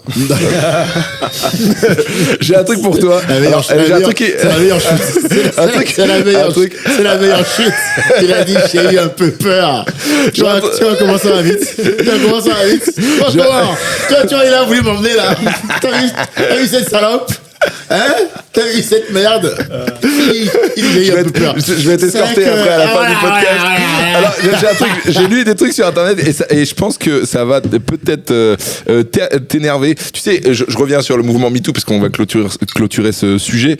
Quand tu dis justement que y a des femmes qui peuvent instrumentaliser le mouvement MeToo, j'ai vu des commentaires. S'il a ce discours, c'est qu'il a des choses à se reprocher. Qu'est-ce que t'as à dire à ça? On parle de commentaires internet, non? C'est ça. Mais bon, tu veux vraiment que il y a des commentaires. Mais en fait, c'est qu'il y a des commentaires, mais le problème, c'est que c'est pas que des commentaires. Ça traduit des choses que. Mais s'il le sait, s'il sait ces choses-là, qu'il les expose. C'est ça. Voilà ce que je réponds. Je vais même pas mettre de l'affect par rapport à ça. S'il sait ces choses-là, qu'il les expose. Pourquoi lui, le grand justicier, il a des infos, il les donne pas? Parce qu'il les a pas. Ben donc il ferme sa gueule. Qui ferme sa gueule parce Excuse-moi frérot. Mais vous avez oublié comment fonctionne la justice dans notre pays? C'est la présomption d'innocence. Ah, vous avez oublié? La charge de la preuve, là, vous avez oublié ça? Ok. Donc moi, j'ai pas à me justifier par rapport à un mec qui met un commentaire. Il faut vous rappeler c'est quoi les valeurs de la République et de ce quoi on s'est associé. Une des raisons pour lesquelles j'aborde totalement le fonctionnement de la justice médiatique, c'est-à-dire populaire sur les réseaux sociaux. Je sais pourquoi elle a été créée. Je sais pourquoi on en est là. Parce que il faut préciser. Je sais pourquoi on en est arrivé là. Je sais que la charge de la preuve en matière de est extrêmement difficile pour les femmes. Il faudrait sans doute trouver un moyen de réformer tout ça. Je sais que seulement 1% des sont condamnés, donc c'est compliqué. Je sais que là, maintenant, avec MeToo, il y a eu quand même des trucs positifs. Donc maintenant, on forme dans les commissariats pour bien recevoir les plaintes, parce qu'avant, l'émission se foutait pas de la gueule de la meuf qui venait avec la chenille en sang. Tu vois ce que je veux dire? Donc là, effectivement, tous ces excès-là, toutes ces insuffisances en matière de justice ont poussé les gens à dire, bon, ok, maintenant que quelqu'un me fait un truc sale, je l'affiche. Et on a créé aussi le On te croit pour dire, ben, on va quand même essayer de soutenir les victimes pour pallier au manque de soutien qu'il y a eu avant. Mais considérer que quand une femme, ou un homme d'ailleurs, dit quelque chose, on ne vérifie pas, c'est une façon très utopique de pallier aux injustices qu'il y a eu avant, parce que c'est vraiment fait au mépris de la nature humaine. Venir s'asseoir ici et me dire qu'il n'y a pas d'homme mauvais ou de femme mauvaise, mon frère, ça ne mériterait même pas que je te parle. C'est-à-dire que je pourrais arrêter le débat là et dire, lui, je parle pas avec lui, parce que en termes de conneries, il part de trop loin. Tu sais, quand quelqu'un part de trop loin, on parle pas. J'avais entendu mon père dire ça une fois, mais c'est vrai. Quand tu pars de trop loin, l'intelligence, c'est-à-dire la sagesse, c'est d'aller dans la rue en costume, de se voir traiter de fou par un mec à poil et de lui faire, vous avez sûrement raison, monsieur. Tu comprends? Moi, j'en suis là dans la vie. T'es genre, je parle pas aux cons, ça les instruit. Ouais. Quand je croise, exactement. Quand je croise, on connaît cet âge-là aussi, qui est peut-être Maxime, très célèbre. C'est Audiard. Ouais, voilà, ben très bien. Et ben quand je fais face à ce type de personnes, je débat même pas. Tu comprends? Il y a des règles de base. Si on doit arriver à un niveau où on doit expliquer aux gens le problème que pose le fait de se rendre justice soi-même, et d'ailleurs on en est là, c'est un indicateur fort du niveau auquel on a régressé sur le plan intellectuel pour laisser place à l'affect. Frérot, ferme les yeux quelques secondes et imagine un monde où tout le monde se rend justice lui-même du soir au matin. Je veux dire, tu sens l'odeur des bâtiments qui brûlent, t'entends le bruit des crânes fracassés sur le trottoir. Il y a un film là-dessus, American Nightmare, La Purge. C'est-à-dire que les gars, ils ont le droit, un jour dans l'année, de se rendre justice eux-mêmes. Ils ne finissent que par s'entraîner toute l'année pour ce jour-là, quoi. Parce que la nature humaine de base, c'est une nature qui est mauvaise. C'est ce qu'expliquait Hobbes quand il expliquait que l'homme est un loup pour l'homme. C'est-à-dire que la nature de l'homme, elle est mauvaise. Il est plus facile. Ça ne veut pas dire, comme dit Emmanuel Kant, qu'on ne peut pas s'extraire de notre nature. C'est le propre de l'homme de s'extraire de sa nature. On peut évoluer. Mais de base, nous sommes des primates. Hein. Donc on fait de base des bails pas ouf. C'est-à-dire que si nous donnons notre éducation, on fait des choses pas cool. La nature de l'homme, elle est mauvaise. Parce que il est plus facile dans la vie de faire ce qui est mauvais que faire ce qui est bien. Faire ce qui est bien demande un effort. Je dis un truc qui te heurte, c'est plus simple d'essayer de me diaboliser, de me caricaturer sur les réseaux, de me faire une réputation, de me dire que je suis ce que je ne suis pas. C'est plus simple de mettre une claque, mais je trouve que c'est trop simple de prendre l'exemple de la claque. Viens, on parle de la médisance pour bien comprendre où ces gens-là ils en sont. Parce que parler de la rumeur, ça permettrait de bien montrer où est-ce que eux ils en sont. Mais est-ce que ça c'est pas de toi un dommage collatéral par rapport à tout ce qui se passe dans votre milieu? Parce qu'il y a eu tellement d'humoristes qui ont été un petit peu traînés dans la boue récemment. Je veux dire des noms, par exemple Dimo, Seb Melia, oui. Norman. Mais c'est quoi le rapport entre moi et eux, frérot? Ouais, il y en a. Moi, frérot, non mais soyons clairs, c'est marrant que t'en parles. Moi, frérot, je me suis engueulé avec meuf en club où j'ai envoyé chier. Ouais. On me connaît, j'ai envoyé chier plein de gens dans ce milieu-là. Homme comme meuf. Frérot, il y a rien sur moi à part je l'aime pas ou quand il a parlé fort j'ai eu le sentiment que mais c'est pas ça ne rentre dans aucun cadre juridique ça tu comprends et surtout qu'est-ce que mon nom vient faire dans une liste de gens à qui tu reproches des coups de wow wow j'ai besoin de vous expliquer à quel point c'est une dinguerie ouais. Et je suis censé bien le vivre ça non vous êtes des merdes je vous classe. Ouais. Je parle pas avec vous, il y a pas de problème, faites ce que vous voulez, mais on sait qui est qui maintenant. Et vous êtes des merdes. Et votre quête, c'est pas la vérité. Par ailleurs, quand vous faites des articles, des machins, il vous faut des blazes. Il vous faut des blazes aussi. Non mais oublie pas ça. C'est vrai. Il y a des journalistes, frérot, il leur faut des blazes. Donc ils prennent les blazes. Faut que tu comprennes ça. Comment tu expliques sinon que aujourd'hui une meuf va dire un truc sur un gars un peu connu et le média va le relayer directement. Ouais. Machin aurait fait à machine. Ah mec, tu te rends compte de la dinguerie? Et ça, c'est le nouveau journalisme, ça. Oui, mais donc c'est des putes. Ce sont des énormes merdes. Mais pourquoi? Moi, je prépare, je fais, dans mon nouveau spectacle, je fais un sketch sur les médias, j'explique à quel point c'est des énormes merdes. Ils ont essayé à l'époque de faire des enquêtes, des machines. Moi, on m'a jamais appelé, hein. J'ai entendu des rumeurs sur moi, mais on m'a jamais appelé. Parce que du coup, quand tu débats avec moi, tu te prends la vérité en pleine face. Et t'as pas envie de te la prendre. Ouais. Tu préfères un univers. Moi, je t'ai dit, dans mon cas à moi, la rumeur arrange les gens. Hein. Si on s'assied en plein jouet qu'on débat, il y a beaucoup de gens qui passeront pour des pas pour des cons, hein, qui passeront pour des authentiques psychopathes.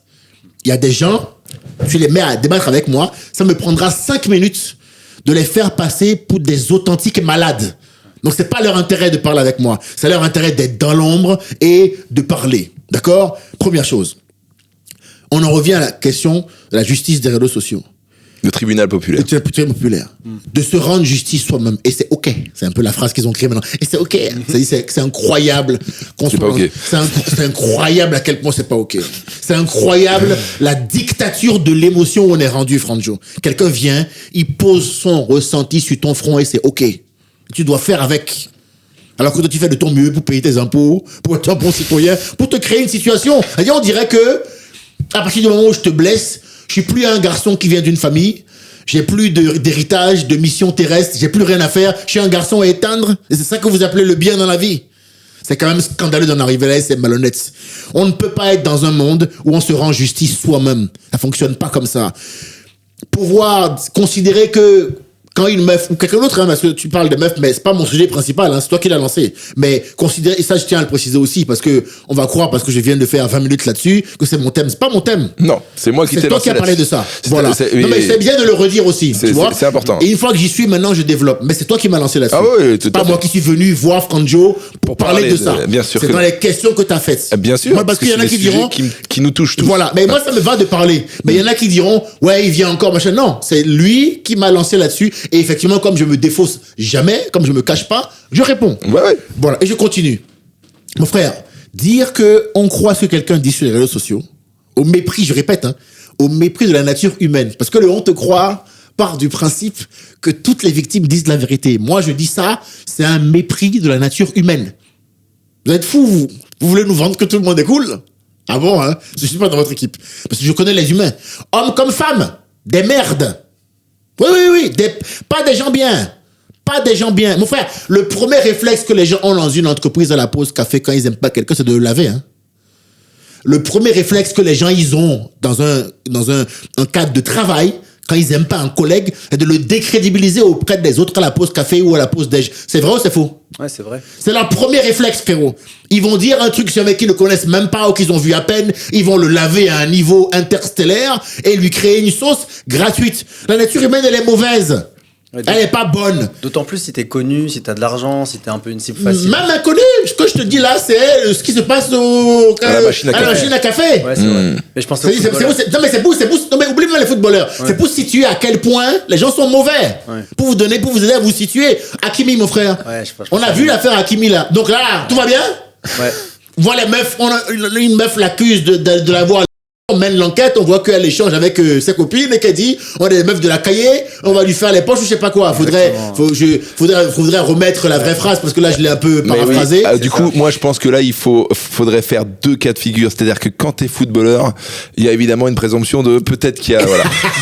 Moi j'aurais jamais ça. J'ai 3 vélos Décathlon, je vais pas avoir une plainte au cul.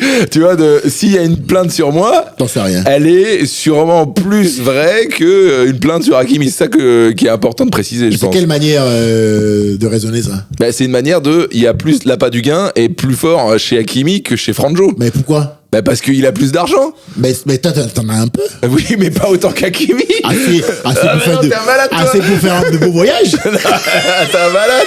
C'est-à-dire que moi, je le dis, hein, c'est une plainte pour moi. Généralement, bon bah il faudra peut-être croire la victime entre guillemets parce que alors que Hakimi, oui, c'est plus, on peut juste remettre. Moi je te laisse garantir tes propos. Et on Il aura me laisse peut-être. m'enfoncer. Non mais ben oui parce qu'on aura peut-être l'occasion d'en reparler.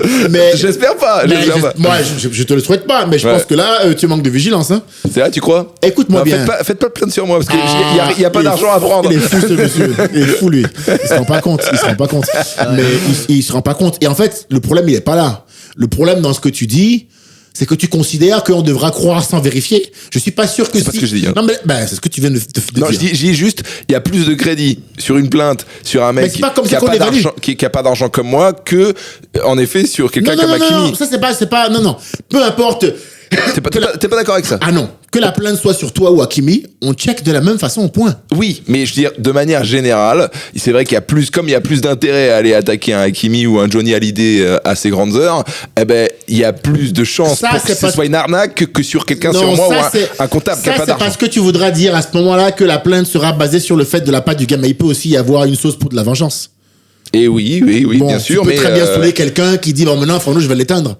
Et là, du coup, faudra accorder plus de crédit à la plainte, comme t'es pas Hakimi. ben, malheureusement. Bah non. Donc, non, tu sais très bien que non. Arrête, parce que en plus, ce qu'on fait là, c'est un truc qui quand même est censé aider les gens, créer des réflexions. Faut dire des trucs honnêtes. Non, et mais justes. moi, c'est une vraie réflexion. Je le pense que je dis. Hein. Je pense que il y a plus ok. d'intérêt à faire une plainte sur quelqu'un qui est blindé que sur quelqu'un qui l'est moins comme nous. Enfin, Mais tu en vois. fait, c'est en considérant que le motif d'une C'est l'argent. d'une accusation erronée, c'est l'argent. Mais ça Oui. peut aussi être la vengeance. Ça peut être la vengeance. Bon voilà, donc déjà Ouais. c'est faux. C'est-à-dire que tu prends un seul critère. Oui, mais Ça peut c'est aussi plus être souvent- la haine. Oui, mais c'est plus souvent le critère. Non, mais on a aussi argent. vu des meufs, on a vu là dans Légende, il y a une émission qui vient de sortir où il y a un gars, et ça allait voir, hein, accusé de condamné pendant je sais pas combien d'années en tôle, où finalement sur la fin de ses jours la meuf a eu des regrets, elle allait dire au keuf que finalement bon elle a dit de la merde, le gars a été libéré. Donc là c'était le motif, c'était la vengeance, c'était pas l'argent. Le gars n'était pas Hakimi, loin de là. Hein. Bien sûr. Loin de là. Non, mais ça, Bon, donc ça, je suis d'accord. voilà. Donc, voilà, mais mais donc, néanmoins, c'est pour dire la plupart des plaintes, c'est quand même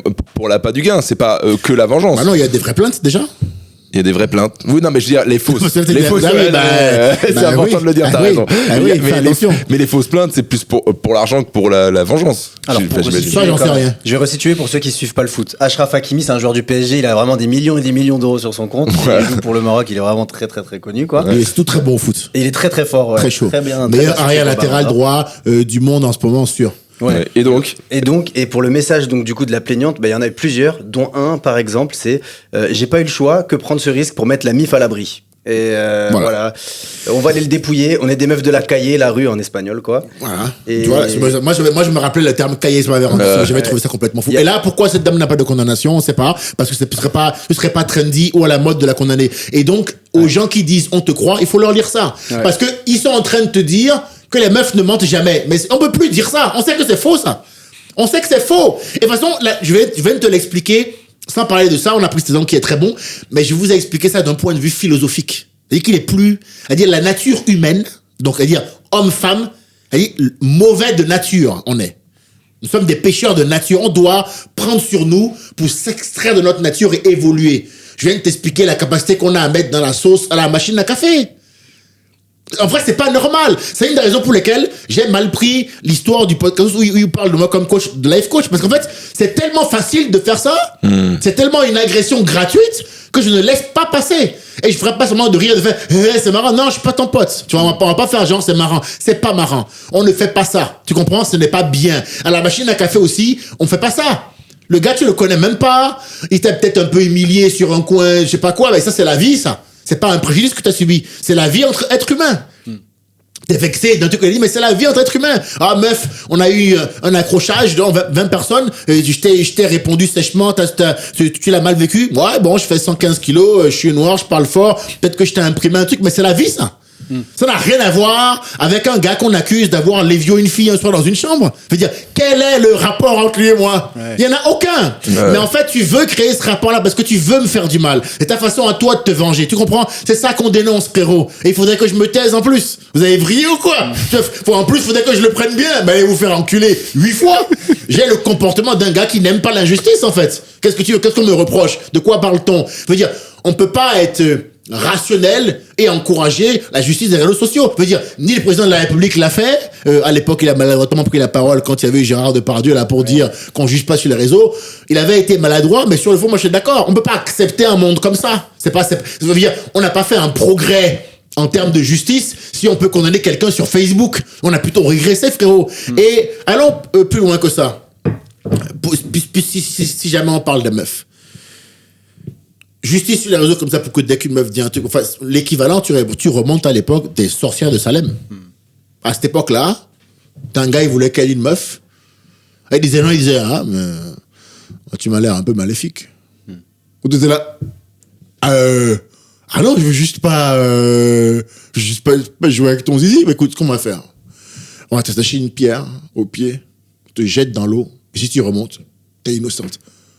L'autre est là, alors moi j'ai fait un peu physique-chimie, poussée d'Archimède, tout ça. ce qui est complètement contradictoire, parce que si elle remonte, ça veut dire que c'est une sorcière. Ben oui, c'est vraiment ça. Et l'autre est là, je vais pas remonter, il fait, bah tu refuses de pousser aussi, donc il faut bien que je fasse quelque chose. Tu vois, voilà. Et qu'on arrête, on peut pas, même le simple fait qu'on débatte de ça, je le redis, hein, la question qu'il a posée au départ était problématique. Parce que arriver à dire ça, c'est dire c'est une question. Et lui, je sais que c'est pas ce qu'il pense parce que je le connais.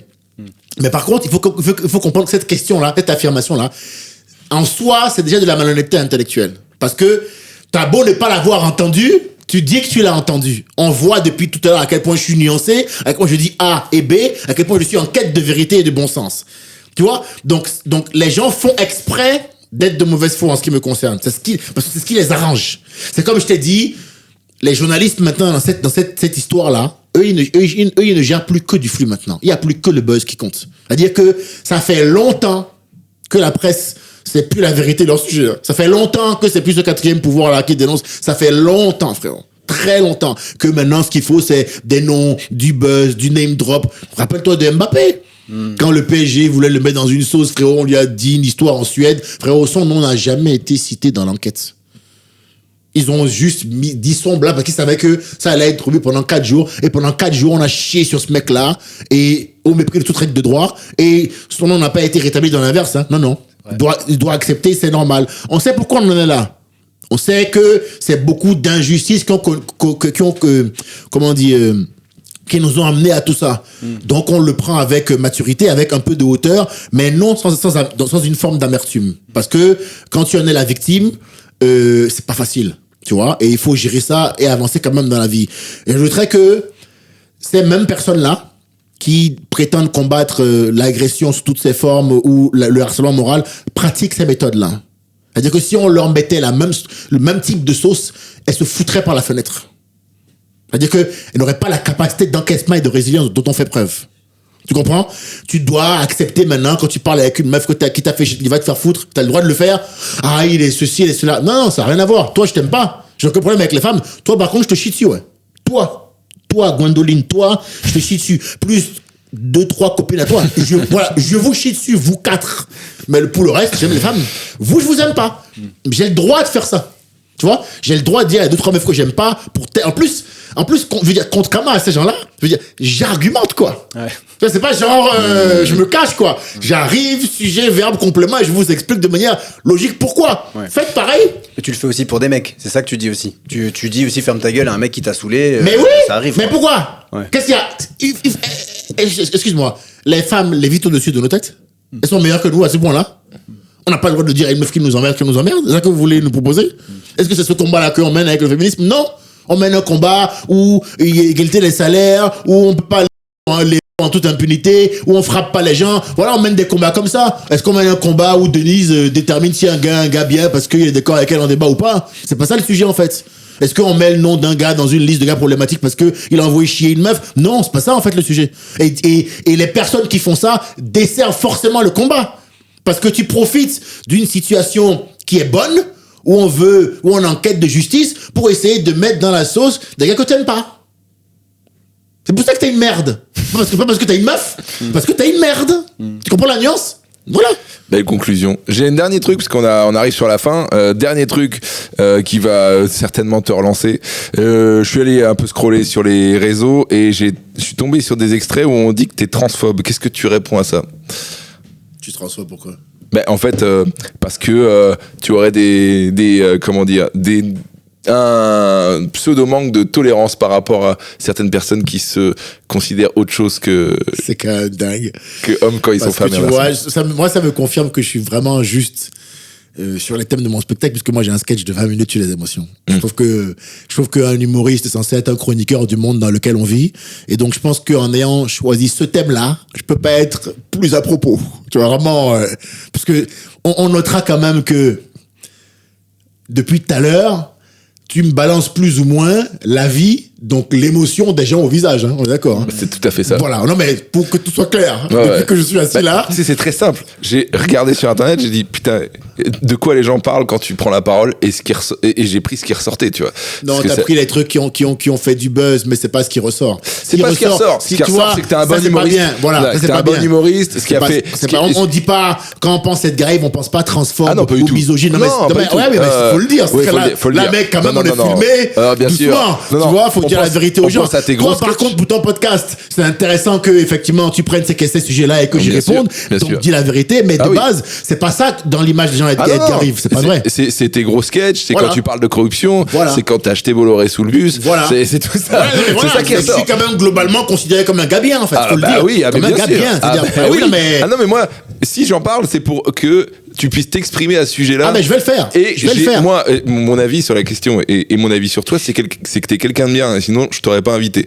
Et donc, si je te confronte à ça, c'est pour que tu puisses répondre. Je vais y répondre. Parce que bah, ça me fait plaisir de t'entendre à ce sujet-là. Bien sûr, Évidemment, je vais y j'ai pas répondre. envie du tout de te jeter sous le bus, c'est pas du tout la. Non, j'ai le pas truc. dit que c'était la démarche. Mais Ouais. je sais que si j'avais un seul soupçon comme quoi c'était le cas, je serais pas venu non plus. Tu Bien vois, je serais sûr. pas là. Ouais. Et donc, il n'y a pas de doute sur les intentions mutuelles. Mais, comme on est, tu sais, comme ça va aller sur Internet, c'est bien des fois de recadrer. Exactement. Parce que moi, je suis. Et d'ailleurs, c'est une des raisons pour lesquelles on m'aime bien en podcast, c'est que moi, je me défausse pas quand on me pose des questions Ah non. difficiles. Bah, je sais. Donc, moi, je vais répondre. Il n'y a pas de problème. Mais, mon image n'est pas du tout associée particulièrement à ça. Je suis plutôt un gars qui est plutôt... D'ailleurs, tu vois, peut-être GPT te parle aussi bien de mes sketchs que de mes histoires de vie. Maintenant, voilà ce que l'autre appelle coach de vie. Non, moi, je suis reconnu comme étant humoriste. quelqu'un qui est un bon humoriste, un bon intellectuel. Bien C'est ce qui est sûr. souvent le cas d'ailleurs. Si tu regardes les Américains, eux, ils font des podcasts très hauts, archi suivis, des stand-up parce qu'ils sont intelligents. Je veux Ouais. dire, l'humour demande d'être intelligent en fait. Tu vois ce que je veux dire? C'est qu'en France, on te dira, putain, pourquoi il fait des blagues, toi, pourquoi tu fais de la politique? Non, je suis juste en débat avec des gens et j'ai aussi le droit de faire ça. Parce que, justement, quand on veut pas vendre ça ou son cul aux chaînes télé, il faut aussi trouver un moyen de s'exposer sur les réseaux sociaux. Bien Donc, sûr. moi, j'ai les sketchs et les podcasts. C'est mes méthodes à moi d'exposition. Ouais. Bien que je fasse de la promo aussi à un moment donné. Tu Bah, ça, comprends? c'est clair. Non, mais quand elle les écoute, on croirait qu'il faudrait que j'aille chez moi. Non, mais franchement, c'est tellement. Je veux dire, les bases de ce genre d'affirmation sont tellement mauvaises en vrai, Franjo, quand tu vas vraiment intellectuellement au fond, que tu dis c'est pas bien.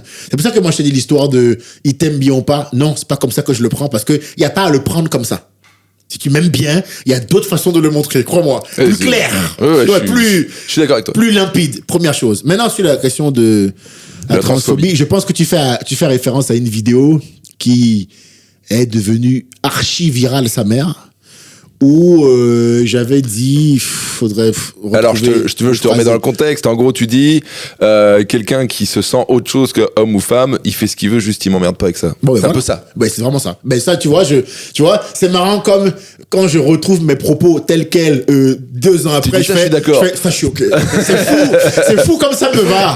Puis, en fait, on en revient encore à ce règne de l'affect dans lequel nous sommes. Si tu fais un spectacle que tu appelles émotion, frérot, tu es pile poil dans le thème aujourd'hui. Là, en 2025, là, on est en 2025, c'est bien ça, hein. On va aller en 2026, là, on est d'accord? On va en 2026. On va en 2000, voilà. Si tu fais là en 2025 un spectacle là, bien sûr 2026 sur les émotions, après tu es pile poil en tant qu'humoriste dans le thème. C'est-à-dire que tu remplis ta mission de chroniqueur du monde dans lequel on vit, parce que on n'est plus que là-dedans. Et je tiens à le préciser avant de rentrer dans le détail de la réponse. Donc, je suis dans un podcast comme ça et tout. Je sais même pas comment on en arrive sur ce sujet, frérot, je me rappelle même plus. Je me rappelle en revanche que je dis, ouais, c'est quand même fou que tu m'imposes ta vérité alors que je suis pas obligé de la reconnaître pour que toi on vive en paix. Et je finis par dire ce que tu penses être, c'est une aventure privée. Donc mène-la chez toi ou dans la rue comme tu veux. Je dis pense être un poisson, crée des aquariums à domicile, régale-toi. Et je dis aux gens, moi j'ai les impôts à payer, j'ai pas le temps de gérer la naissance des branchies chez toi. Donc en plus je fais une chute, je fais quand même une chute exceptionnelle. Donc en plus voilà, faut aussi là pour reconnaître la technique. Donc voilà. Hein? C'est-à-dire que je te chie dessus avec élégance quand même. Tu vois ce que je veux dire? Faut quand même reconnaître la patte de l'artiste. Bon. Parce que j'ai du talent et donc j'ai la capacité à avoir un trait d'esprit et en même temps avoir une bonne réflexion et avoir le bon mot. C'est ça les meilleurs. C'est juste dans la réflexion et bam le bon mot. Et la quintessence de ça, comme je disais, c'est mon dernier sketch sur la censure où là je trouve que pendant 26 minutes je fais un bon alliage des deux, quoi, tu vois. Mon défi c'est d'arriver à être comme ça pendant 1 heure. Drôle avec du fond. Ouais, et être comme ça pendant 1 heure, je trouve ça très difficile. Tu vois, j'ai pas vu ça en France. Enfin, à part Dieudo, voilà. Mais parce que lui, au bout d'un moment, il a fait ça comme que là-dessus. Il a pris un axe politique et donc, de fait, il avait du fond en permanence parce qu'il était pas dans les rapports hommes-femmes, la balade du dimanche, comme j'ai pu faire, je sais pas quoi. J'ai encore des sujets, moi, qu'on pourrait considérer comme étant un peu triviaux du quotidien, mais qui viennent aérer des séquences politiques deep dans le spectacle, tu vois. Je trouve qu'il faut du barbecue, mais il faut aussi un sketch sur les émotions, il faut aussi un sketch sur la mort de mon père. Machin, etc. Voilà. Moi, j'ai un truc à répondre par rapport à ce que tu avais dit. Tu as dit, ouais, si tu veux être un poisson, fais ce que tu veux, etc. Ça veut dire que si quelqu'un qui arrive dans un endroit public ou un restaurant et qui dit, bah, j'ai besoin d'un aquarium, tu trouves que c'est too much? Non, moi je m'en bats les couilles, c'est pas mon restaurant. Si c'était mon restaurant à moi, je t'enverrais chier. Mais dans le restaurant des autres, j'ai pas à mener un combat pour eux. J'ai même pas à prendre une position de c'est too much ou pas. Les gens, ils font ce qu'ils veulent, tant que ça tombe sous le coup de la loi. Moi, frérot, faut pas surestimer à quel point je suis anarchiste et libertaire. Hein. Moi, frérot, j'en ai rien à foutre. Hein. Mon frère, cette histoire de poisson là, j'en ai rien à foutre. Je sais pas ce qui est pas clair. Ça me touche une couille sans faire bouger l'autre. C'est-à-dire vraiment, je suis dans une extrême distanciation par rapport à cette problématique-là. Le transgenrisme, il faut préciser que c'est un truc dont je me fous à un niveau, moi je suis étonné. Hein. Je m'en bats les couilles et je me dis, c'est fou le niveau, à quel point ce n'est pas sur ma carte du monde, encore une fois, comme je l'ai dit tout à l'heure. C'était pas mon sujet. J'étais en podcast, j'ai répondu à ça en disant, chacun fait ce qu'il veut à partir du moment où il m'impose pas sa vérité. Mais c'est vrai pour tous les combats, hein. C'est vrai pour tous les combats. Hein. C'est vrai pour homosexualité, trans, ce que tu veux, antisémitisme, racisme, tout, tu fais ce que tu veux. Mais en fait, dire ça, je sais pas, ça va réveiller quelque chose chez quelqu'un qui peut-être a été vraiment victime de quelque chose, qui va devoir mettre en commentaire, il est transphobe. Il a besoin de faire ça. Parce que il a le sentiment que moi, je le reconnais pas. Mais pourquoi il a besoin que je le reconnaisse? On se connaît pas. On s'est jamais vu. Moi, je dois payer mes impôts. Est-ce que tu viens m'aider à reconnaître mes impôts quand je dois les payer, là? Tu m'aides pas à reconnaître les chiffres que je dois payer aux impôts, non? Alors, fous-moi la paix. On va terminer le podcast sur une dernière question d'un ami qu'on a en commun et qu'on aime tous les deux. Voilà, j'ai nommé. D'ailleurs, t'avais invité à un podcast. J'ai nommé notre ami Dikosh. Junior, il faut surtout pas oublier Junior, l'humoriste qui ne connaît pas la langue de bois, l'humoriste qui a l'une des paires de coronets les plus dodues de ce game. 2025 a été une année extraordinaire pour toi, 2 grands Rex. Ma question est la suivante, quel est ton objectif pour 2026? Peace à toi, mon ami. Peace à Dikosh. Dikosh, il est marrant. Peace à Dikosh. Dikosh, shout out à toi. Très, très bon gars, Dikosh. Parce qu'évidemment, évidemment, c'est pas normal, mais il se trouve que je suis quelqu'un de clivant parce qu'on a créé une société où dire la vérité ou avoir une posture d'authenticité te rend clivant. C'est ça que je déplore. Est-ce que j'aborde le plus? C'est qu'on a créé un monde où dire les choses telles qu'elles sont et vouloir camper une posture honnête te rend clivant. C'est fou quand même d'en être arrivé là. Alors moi j'ai trouvé une technique, c'est de faire tous les sons de cloche dans une même vidéo. Comme ça, on traite autant de gauchias que de fascistes. Ouais, je peux comprendre, même si je me dis quand même. T'es une fiotte, tu peux me dire, tu peux me le dire. Non, tout à l'heure t'as été une fiotte sur 2-3 trucs, mais là en l'occurrence,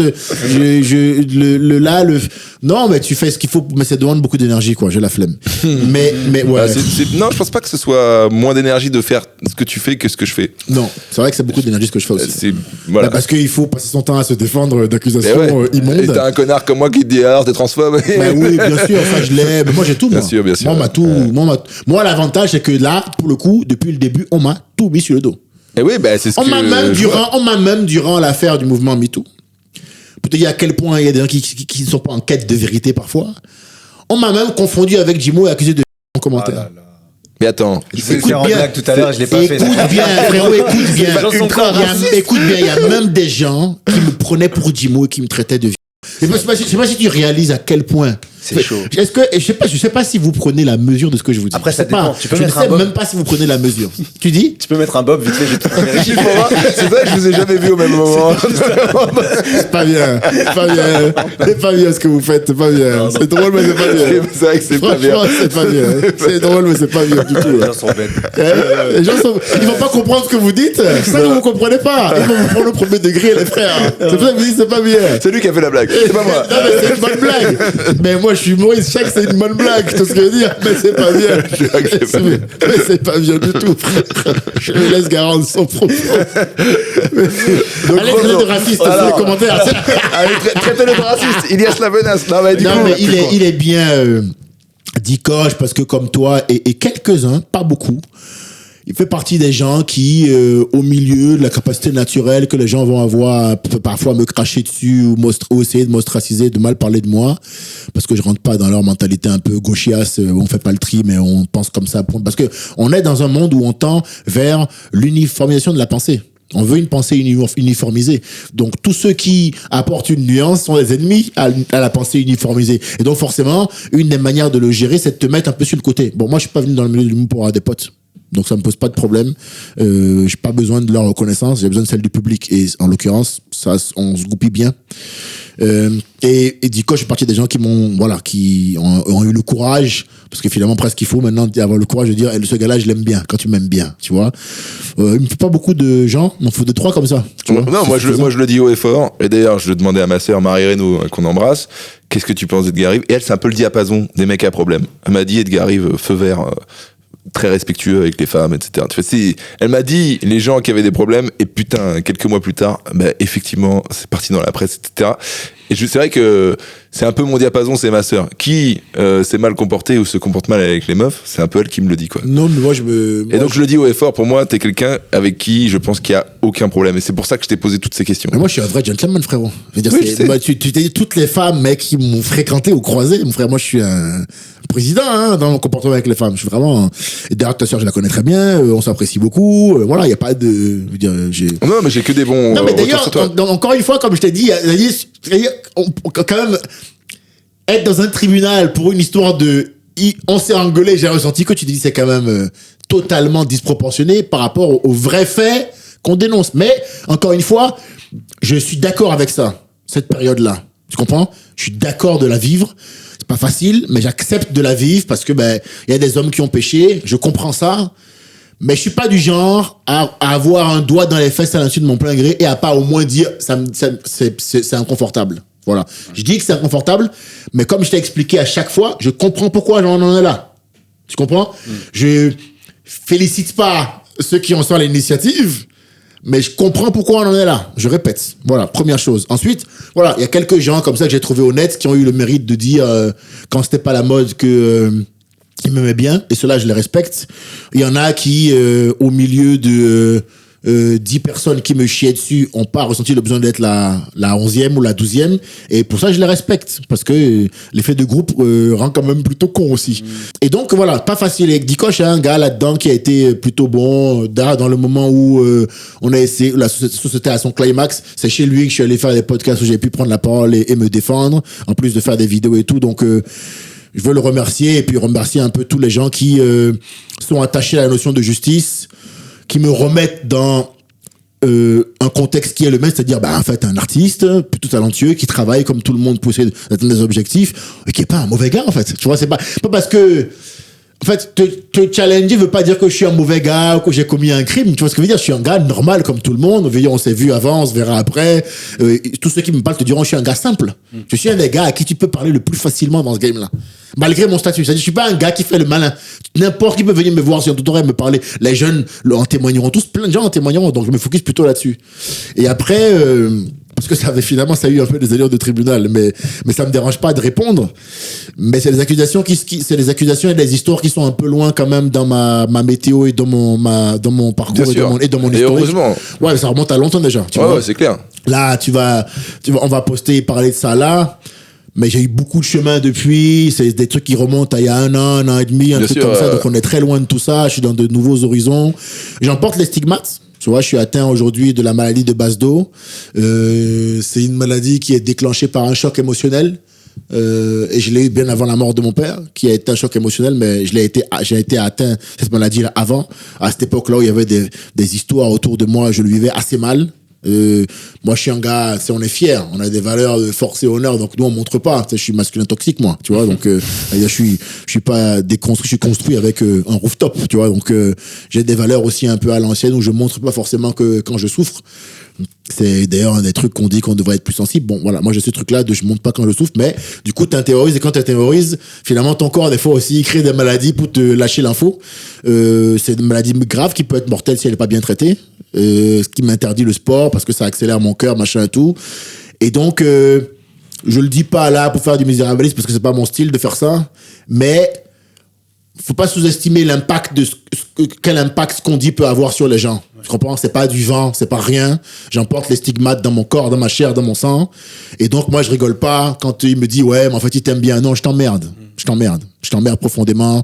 Je te respecte pas parce que ce que tu fais n'est pas respectable. Tu comprends? Pardon de te mettre en face d'une réalité concrète parce que l'impact que ça a eu sur moi, quand ceux que t'as envoyé commenter sont venus sur ma page, tu le sais pas, ça. Toi, t'es juste le gars qui a parlé à un podcast et qui allait se faire une fraise à la menthe derrière. Tu vois ce que je veux dire? Voilà. Ça, je trouve que c'est irresponsable. Et donc, c'est bien toujours de revenir, remettre le paquet des responsabilités aux gens et de les mettre en face de ça. Première chose.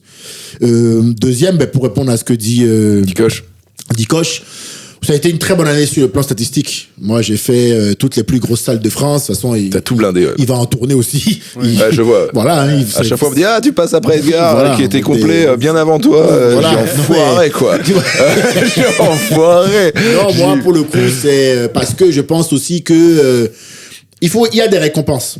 Il y a des récompenses à être ce qu'on est. C'est peut-être pas toujours les récompenses qu'on avait imaginées. Ça veut dire que moi, quand j'ai démarré ce métier, bien sûr que je me voyais faire le Jamel Comedy Club, aller sur Canal, machin et tout. Il se trouve que incarner un chemin authentique et de vérité m'a amené à me faire désapprécier par ces instances-là et donc m'a fait que, bon, a priori, on a peu de chance de me voir dans ces choses-là. Mais je sais pourquoi je n'y suis pas. Je sais que c'est pas une question de talent. Tu vois, dans tout ce qu'il a dit là, personne n'a dit il est nul, tu vois. Il y en a forcément un là qui le mettra en commentaire pour nous faire marrer un peu, tu vois ce que je veux dire. Mais c'est pas un truc qui revient parce que les humains sont comme ça. Mais c'est pas un truc qui revient sur moi, tu comprends. Donc quand je suis pas quelque part, c'est jamais pour une question de talent. Je le sais ça. Donc le raisonnement, je dois le faire autrement, je dois le faire ailleurs. Incarner qui on est. Les gens doivent le savoir, fait qu'il y a des gens qui ne vous aimeront pas dans votre vérité, mais être qui vous êtes dans votre plénitude, homme ou femme, forcément ne convient pas à quelqu'un, pour des raisons qui ne vous concernent même pas d'ailleurs. Vous devez avoir une capacité à faire preuve de résilience, à encaisser ça et être qui vous êtes quand même. Malgré tout, parce que qui vous êtes, c'est ça le plus important. On ne sait pas pour combien de temps on est là.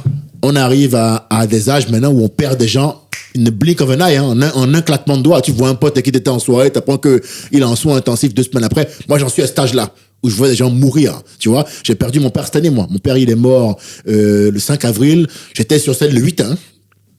Ah oui, c'est ça, moi, mon frère, ma life.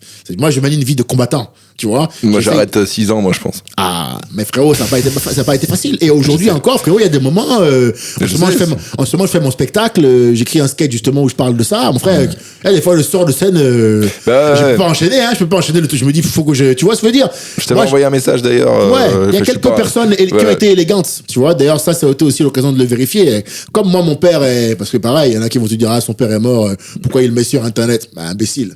Mon père, c'est une personnalité très connue du Bénin. Ouais. Et moi-même, je suis une personnalité publique. Tu vois, qu'on n'en déplaise aux haters.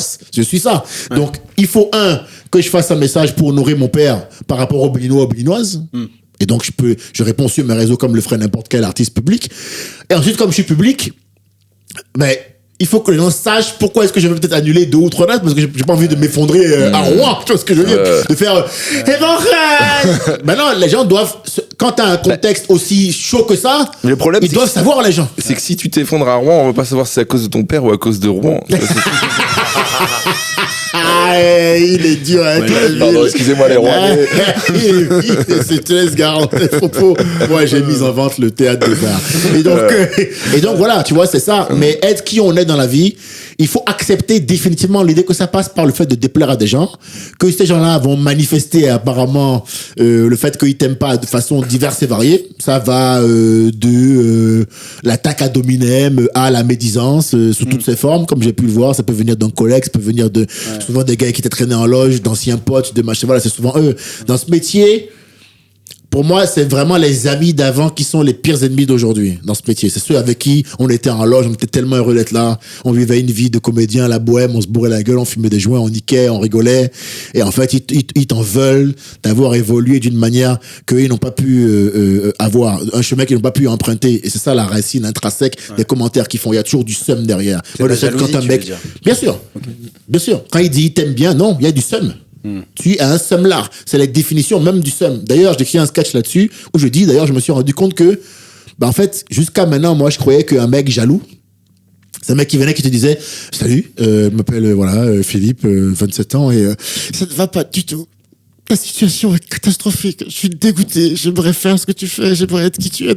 Mais en fait non. Un mec qui a le seum, c'est un mec qui te dit moi ça va. Donc pour déterminer ce que c'est que le seum, tu le vois dans les actions des gens, d'accord? Et en l'occurrence, un gars qui t'a rien fait, qui parle de toi, qui te discrédite. T'as forcément un truc qu'il n'a pas. Ça, c'est vrai dans 100% des cas. Il y a personne dans la vie qui fait mieux que toi qui prend le temps de te critiquer. Personne. Le mec qui fait mieux, il n'a pas le temps.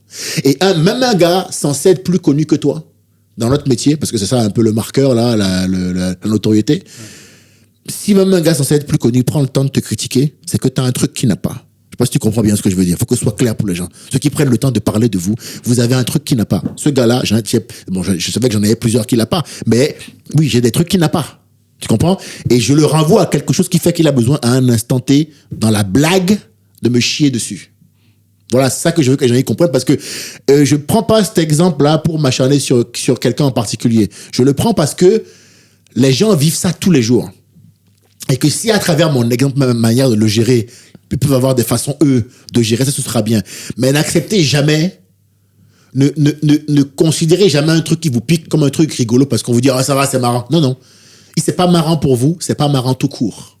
Et en général, les bonnes blagues sont censées vous faire rire aussi. Comme t'as fait la blague avec le Bob, machin et tout. Ça me fait pas rire. Tu comprends? Et je pense que je suis professionnel. Hein. Je pense qu'il faut rire avec les gens et pas des gens. Et pas contre les gens et pas des gens. Merci beaucoup. On est d'accord avec ça.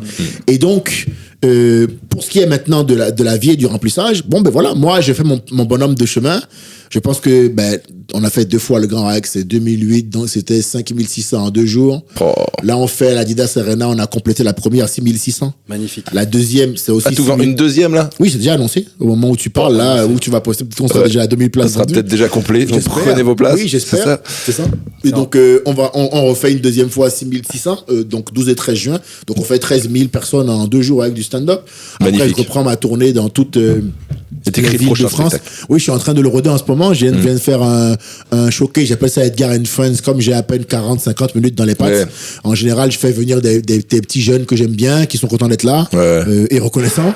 Et ils font 10-12 minutes avant moi, et moi j'arrive et puis je fais 40-50. Ça me permet de jouer. Parce qu'en fait, le Comedy Club, c'est bien pour travailler, mais à partir du moment où tu en arrives à 20-25 minutes, t'as besoin de plus de temps pour travailler parce que toi, tu veux bosser l'enchaînement du show. Tu vois, t'es pas là pour briller sur 10 minutes. T'es là pour construire un spectacle, reprendre ton ticket pour repartir en tournée parce que le Comedy Club, c'est pas une fin en soi. C'est un endroit où on vient travailler et où d'ailleurs, il est pas sain de rester trop longtemps. Tu vois, parce que, le Comedy Club, faut vraiment être de passage, hein, tu vois. C'est pas une safe place, comme on dit. C'est pas une safe place du tout. Pour les tonnes de raisons, c'est pas une safe place. C'est pas une safe place parfois à cause des organisateurs et c'est pas une safe place parfois à cause des humoristes eux-mêmes qui, je te dis, se tirent dans les pattes. Si tu restes trop longtemps dans une zone où tu fais un truc que les gens ils font pas, il y a un matin où c'est de ta faute, hein. Je répète, si tu restes trop longtemps dans une zone où tu fais un truc que les gens aimeraient faire et qu'ils ne font pas, il y a un matin où c'est de ta faute. Tu comprends? Où ils vont trouver toutes les excuses pour te chier dessus toi. Donc moi je fais ma tournée, j'enchaîne avec mes salles et pour répondre sur la question de quel est mon objectif, moi je veux faire le Stade de France. Je trouve que ce serait vraiment bien en tant que stand-upper de le faire. Là je sais que pareil, tu vois, au moment où j'ai fait une vidéo qui s'appelle Road to Stade de France où on fait un documentaire sur YouTube où on me suit pour arriver jusque là et tout, on montre les écueils, ce que j'ai vécu, mon année qui a été bien statistiquement, mais humainement elle a été dure l'année. Tu vois, 2025, elle a été bien statistiquement parce que j'ai fait mon taf. J'ai tenu, j'ai été résilient, j'ai été performant, j'ai posté tous les sketchs de Solide sur YouTube. Il y en a 5, 6, 7, ils ont quasiment tous passé le million. Tu vois, la coke, ça a passé le million, Pablo d'Oberkampf, les impôts, ça a passé le million, la censure, ça a passé le million. Et ça n'a même pas un an, on sait que ça dépasse après avec le temps. Quoi. Voilà. C'est vraiment des trucs qui l'ont fait assez vite. Donc on peut vérifier quantitativement et qualitativement mon travail. Donc j'ai été performant dans le boulot, mais maintenant ça a été rude parce que j'ai subi beaucoup plus d'attaques qu'avant. Parce que je prends la parole. Donc quand tu prends la parole, faut accepter qu'on va donner son avis sur toi. Donc on l'a beaucoup fait et ça me dérange pas. Tu sais, on est programmé pour gérer un commentaire de hater. On est moins programmé pour gérer une attaque de quelqu'un de ton milieu qui fait ton activité. C'est tellement injuste que ça, c'est un peu plus dur à encaisser en mode ah ouais, toi tu vois ce que je veux dire. c'est souvent de la fils de puterie pour des raisons qui sont pas légitimes, quoi. Tu vois, parce que il faut que tu puisses quand même citer un truc de mal que je te fais. Et moi, souvent, dans mon cas, ils peuvent pas. Il peut pas dire, tu vois, il a parlé de Pierre, il peut pas dire un truc que je lui ai fait. Il y a pas, tu vois ce que je veux dire? Donc c'est quand même toujours bizarre, tu vois, à digérer. Mais pareil, ça m'a fait grandir. C'est comme moi, je m'adapte, c'est des cicatrices que je porte et puis ça me permet d'évoluer, de devenir meilleur. Je sais maintenant qui sont les gens, donc j'ai ajusté mon écosystème. Je traîne pas avec les humoristes, c'est un endroit où je viens bosser. Quand je croise des mecs de l'humour que j'aime bien, que je respecte, je les check, mais on s'arrête à ça. Tu vois ce que je veux dire? Après, chacun fait sa vie, on est collègues, on s'aime bien. Et moi, ça me va, comme au foot, quoi. T'échanges de maillot, ta femme va bien, t'as aussi aller, machallah. On a bossé ensemble, on avait fait 2 vidéos ensemble, ça s'était super bien passé, ça cartonne encore. Il y a parfois des trucs des pharmaciens, ça cartonne de ouf. Ouais. Moi, tu fais partie des gens avec qui j'aime bien travailler. Ouais. Et encore une fois, je te remercie d'être venu, parce que là, j'ai vraiment, je t'ai posé plein de questions. Je sais que si on me les posait, j'aurais du mal à répondre, et je sais que toi, c'est ton exercice, donc ça m'a fait plaisir de te les poser, de t'entendre répondre à ça. Je trouve que tu l'as très bien fait, et je te remercie pour ça. Voilà. Plaisir, frérot. Et donc, en gros, pour terminer, pour répondre à Dikosh, allez voir du coup c'est ça, le but c'est de faire des grosses salles. Quand j'ai dit que je voulais faire le Stade de France, comme je te disais, évidemment j'ai encore une fois essuyé plein de critiques parce que il se la raconte, il se prend pour qui, alors que c'est fou parce que t'es quand même libre d'ambitionner comme tu veux et d'avoir les rêves que tu as envie d'avoir. C'est quand même fou que des gens ressentent le besoin de commenter jusqu'où tu peux rêver. C'est fou, hein? Fou, mais faut bien rappeler ça, quoi. Quand un gars dit dans le milieu, il se prend pour qui, c'est-à-dire, lui, il veut cadrer jusqu'où moi je peux espérer. C'est quand même fou. Tu vois, il faut bien mettre encore. Ce que je trouve de cool dans la dialectique et dans le rationnel, c'est qu'en fait, on peut, à l'aide du langage, bien mettre les gens en face de leurs conneries et de leurs limites, tu vois. Par ailleurs, le Stade de France, tu peux le faire à 30 000 personnes. Okay. Quand tu fais, le but c'est 80 000 potes, mais tu peux le faire à 30 000. Quand tu fais la Yélas Arena, tu fais 13 000 en 2 jours. Je vais faire une tournée de 2 ans. Et je vais finir à Bercy le spectacle. Bercy, c'est entre 20 et 25 000 personnes pour du stand-up. Peut-être en scène centrale, je verrai. Je travaille pour avoir des sketchs de ce niveau-là, pour avoir des sketchs qui, une fois que tu es devant ce nombre de personnes, ça marche. Au niveau de l'événement, c'est-à-dire, non, plus que ça marche, c'est-à-dire que, on sait déjà que je suis bon en stand-up, mais là, il faut plus. Que ça tape devant 30 000. Mais là, il me faut plus. Il faut que, là, tu vois, je suis en train de créer un sketch sur l'esclavage, où je dis que l'esclavage, il a créé la danse, où je te crée des pas chorégraphiés, machin et tout, et puis à la fin, il y a des danseurs blancs qui vont arriver déguisés en esclaves, et on va taper la choré des esclaves. Tu vois ce que je veux dire? Il faut donner une dimension de show au truc, tu vois. Et ça, je travaille pour ça. Je sais chanter un peu, faut que je bosse le chant. Là, je suis actuellement en train de prendre des cours avec une coach vocale pour bien maîtriser ma voix, pour pouvoir trouver un moyen d'associer le chant et le stand-up pour devenir aussi un showman et progresser aussi encore en plus, parce que je me dis que tu veux devenir un véritable américain. Ouais. Let's go, motherfucker. Exactement. C'est vraiment ça, un vrai américain. Parce que c'est une mentalité que j'aime beaucoup, qui autorise à rêver et qui me correspond plus de ce point de vue-là. Tu vois, j'aime la France, mais dans ce domaine, on doit faire des progrès parce qu'on a une facilité à critiquer quelqu'un qui ambitionne, qui est un peu trop grande et qui est un peu dérangeante in fine, tu vois.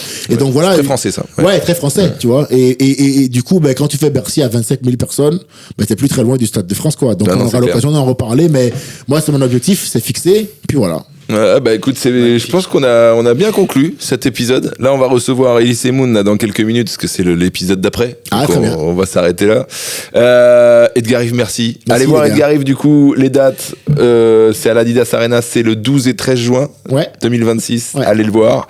Voilà, c'est vraiment très très bien. Vraiment, je fais partie des gens vraiment qui m'ont inspiré sur scène aussi, parce que c'est des collègues que je vois jouer et que je trouve ça très fort, très très pertinent et très efficace. Donc allez voir Edgar Rive. Moi, j'ai mon actu, c'est que je joue le 30 avril au Grand Rex. Voilà, donc n'hésitez pas. Tu fais le Rex là? Ouais, Grand Rex. Ça. Ouais, c'est cool. Non, ça, c'est cool, tu vas voir. Je fais quelques premières parties là-bas. Et voilà, donc 30 avril au Grand Rex. Au niveau de l'actu, Ilias, on a quoi sur le podcast? Ouais, écoutez, déjà, n'hésitez pas à liker, commenter sur le podcast, ça nous aide beaucoup. Nous, y compris, suivez notre page Instagram, notre page YouTube. Vraiment, voilà, si vous voulez donner. C'est quoi le nom du podcast? Podcast de Franjo. C'est ça. Moi, c'est clair. Ouais, voilà. Pas besoin de plus. Et en plus, voilà, on a eu la chance d'avoir un super invité aujourd'hui. Merci Edgar Rive, franchement. Merci de l'invitation. Il faudra qu'on parle d'autres sujets une autre fois. Mais en fait, j'ai noté, franchement, on a parlé de un 5e ou un 8e de ce que je voulais dire. Il faudra que tu repasses. Je parle trop peut-être. J'ai 20 questions au moins. J'ai des questions sur le basket. Non, c'est le seul truc qui est dommage, c'est qu'en fait, je je pense qu'on a axé sur un truc en particulier et je pense comme c'est des trucs aussi qui me touchent par rapport au caractère des fois injuste dont j'ai été la victime. Des fois, je développe beaucoup plus que. Mais c'est très intéressant justement. Prévu, ouais. Merci, tu vois, et c'est pour ça que j'ai posé ces questions parce que je sais que c'est des sujets qui nous touchent et tu l'as très bien fait, donc merci pour ça. Ouais, et en plus tu fais beaucoup de podcasts aussi. On voulait trouver des choses qui changent un petit peu. Très bien fait. Ouais, en fait, je voulais aller plus loin que les questions qu'on te pose habituellement, tu vois. J'ai passé Bolloré, etc. parce qu'on te l'a posé 50 fois. Très bien fait. Tu vois, et donc j'étais obligé d'aller un peu ailleurs. Voilà, donc merci encore une fois, et j'espère que tu reviendras. Avec plaisir. Merci Edgar Rive. Merci tout le monde. Et puis au mois prochain, parce que c'est un épisode mensuel, au mois prochain, on retrouve. Et que j'entende pas que tu as dit que j'étais un coach de vie dans ton prochain podcast. Ah, tu sais quoi? ça sera peut-être le titre de l'épisode, podcast, life coach. Life coach. Allez, bisous à tous. Allez, bisous, ciao. Salut tout le monde. Ciao.